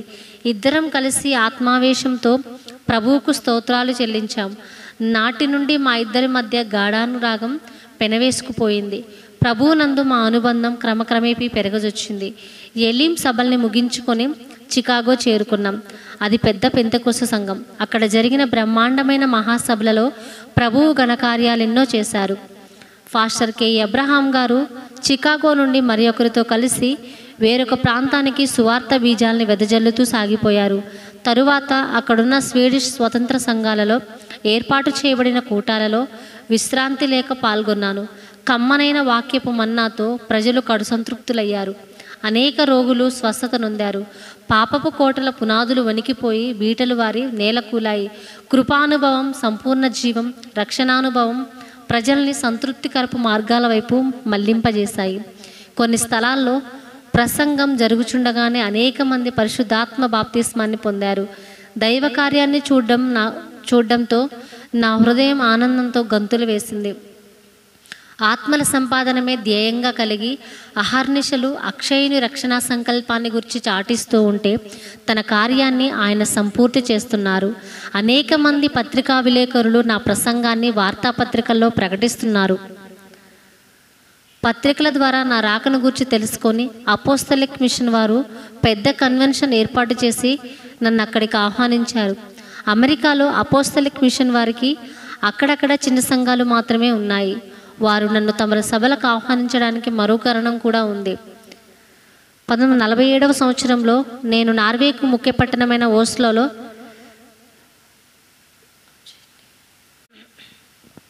1947వ సంవత్సరంలో నేను నార్వేకు ముఖ్య పట్టణమైన ఓస్లోలో దేవుని వాక్యాన్ని ప్రకటిస్తున్నప్పుడు అక్కడున్న అపోస్తలిక్ సంఘ నాయకుడు నా వద్దకు వచ్చి ఇంగ్లాండ్లో ఉన్న అపోస్తలిక్ సంఘాన్ని గురించి, ఆ సేవను గురించి నాతో మాట్లాడారు. మొదటి శతాబ్దంలో ఉన్న సంఘాలకు ఏ విధంగా అపోస్తలులు, ప్రవక్తలు, సువార్తికులు, ఫాస్టర్లు, బోధకులు వర్గాలుగా నియమింపబడ్డారో ఆ విధంగానే నేడు మా సంఘాలలో అట్టి వర్గాలు కలిగిన వారుండి పరిచర్య చేస్తున్నారంటూ తమ సంఘపు ఉద్దేశాన్ని నాకు తెలియజేశారు. అప్పుడు వెంటనే నేను జవాబు చెప్పాను. ఇండియాలో మా సంఘాల ఉపదేశం కూడా అదే. మొదటి శతాబ్దపు జీవపు రీతిలోనే మా సంఘాలు నిత్యము నేడు పనిచేస్తున్నాయంటూ చెప్పినప్పుడు వారి ఆశ్చర్యానికి అవధిక లేకపోయింది. ఆ పైన అతడు తడువు చేయక నేను చెప్పిన విషయాలన్నీ తన హెడ్ క్వార్టర్స్కు తెలియజేశారు. ఆ తరువాత 1948వ సంవత్సరంలో నేను నార్వే నుండి ఇండియాకు తిరిగి వచ్చినప్పుడు కేరళలోని కుంభనాడులో ఇండియా పెంతెకొస్తు దేవుని సంఘపు జనరల్ కన్వెన్షన్ భారీ ఎత్తున జరిగింది. ఆ సభలలో పాల్గొనడానికి అపోస్తలిక్ సంఘ పాస్టర్ అయిన పాస్టర్ పౌల్ ఇంగ్లాండ్ నుండి వచ్చారు. ఆయన నన్నెంతో అభిమానించి ఆ సభల అనంతరం నాతో పాటుగా అరవా తెలుగు ప్రాంతాలకు వచ్చి వాక్య పరిచర్య చేశారు. అప్పుడే నేను అమెరికా వెళ్ళబోతున్నానని పాస్టర్ పావల్ గారు తెలుసుకుని అమెరికా, కెనడాలలో ఉన్న తమ సంఘ సూపరింటెండెంట్లకు ఉత్తరాలు రాశారు. అందువలనే అపోస్తలిక్ మిషన్ సంఘస్థులు తమ కన్వెన్షన్కు నన్ను ఆహ్వానించారు. ఆ పెద్ద కన్వెన్షన్ ముగించబడ్డాక అపోస్తలిక్ మిషన్ సూపరింటెండెంట్ అయిన పాస్టర్ పూల్ గారు తమ సంఘాలలో కూటాలను ఏర్పాటు చేసి ప్రతి తోవకు నన్ను తోడ్కొని వెళ్ళారు. దైవ కార్యంలో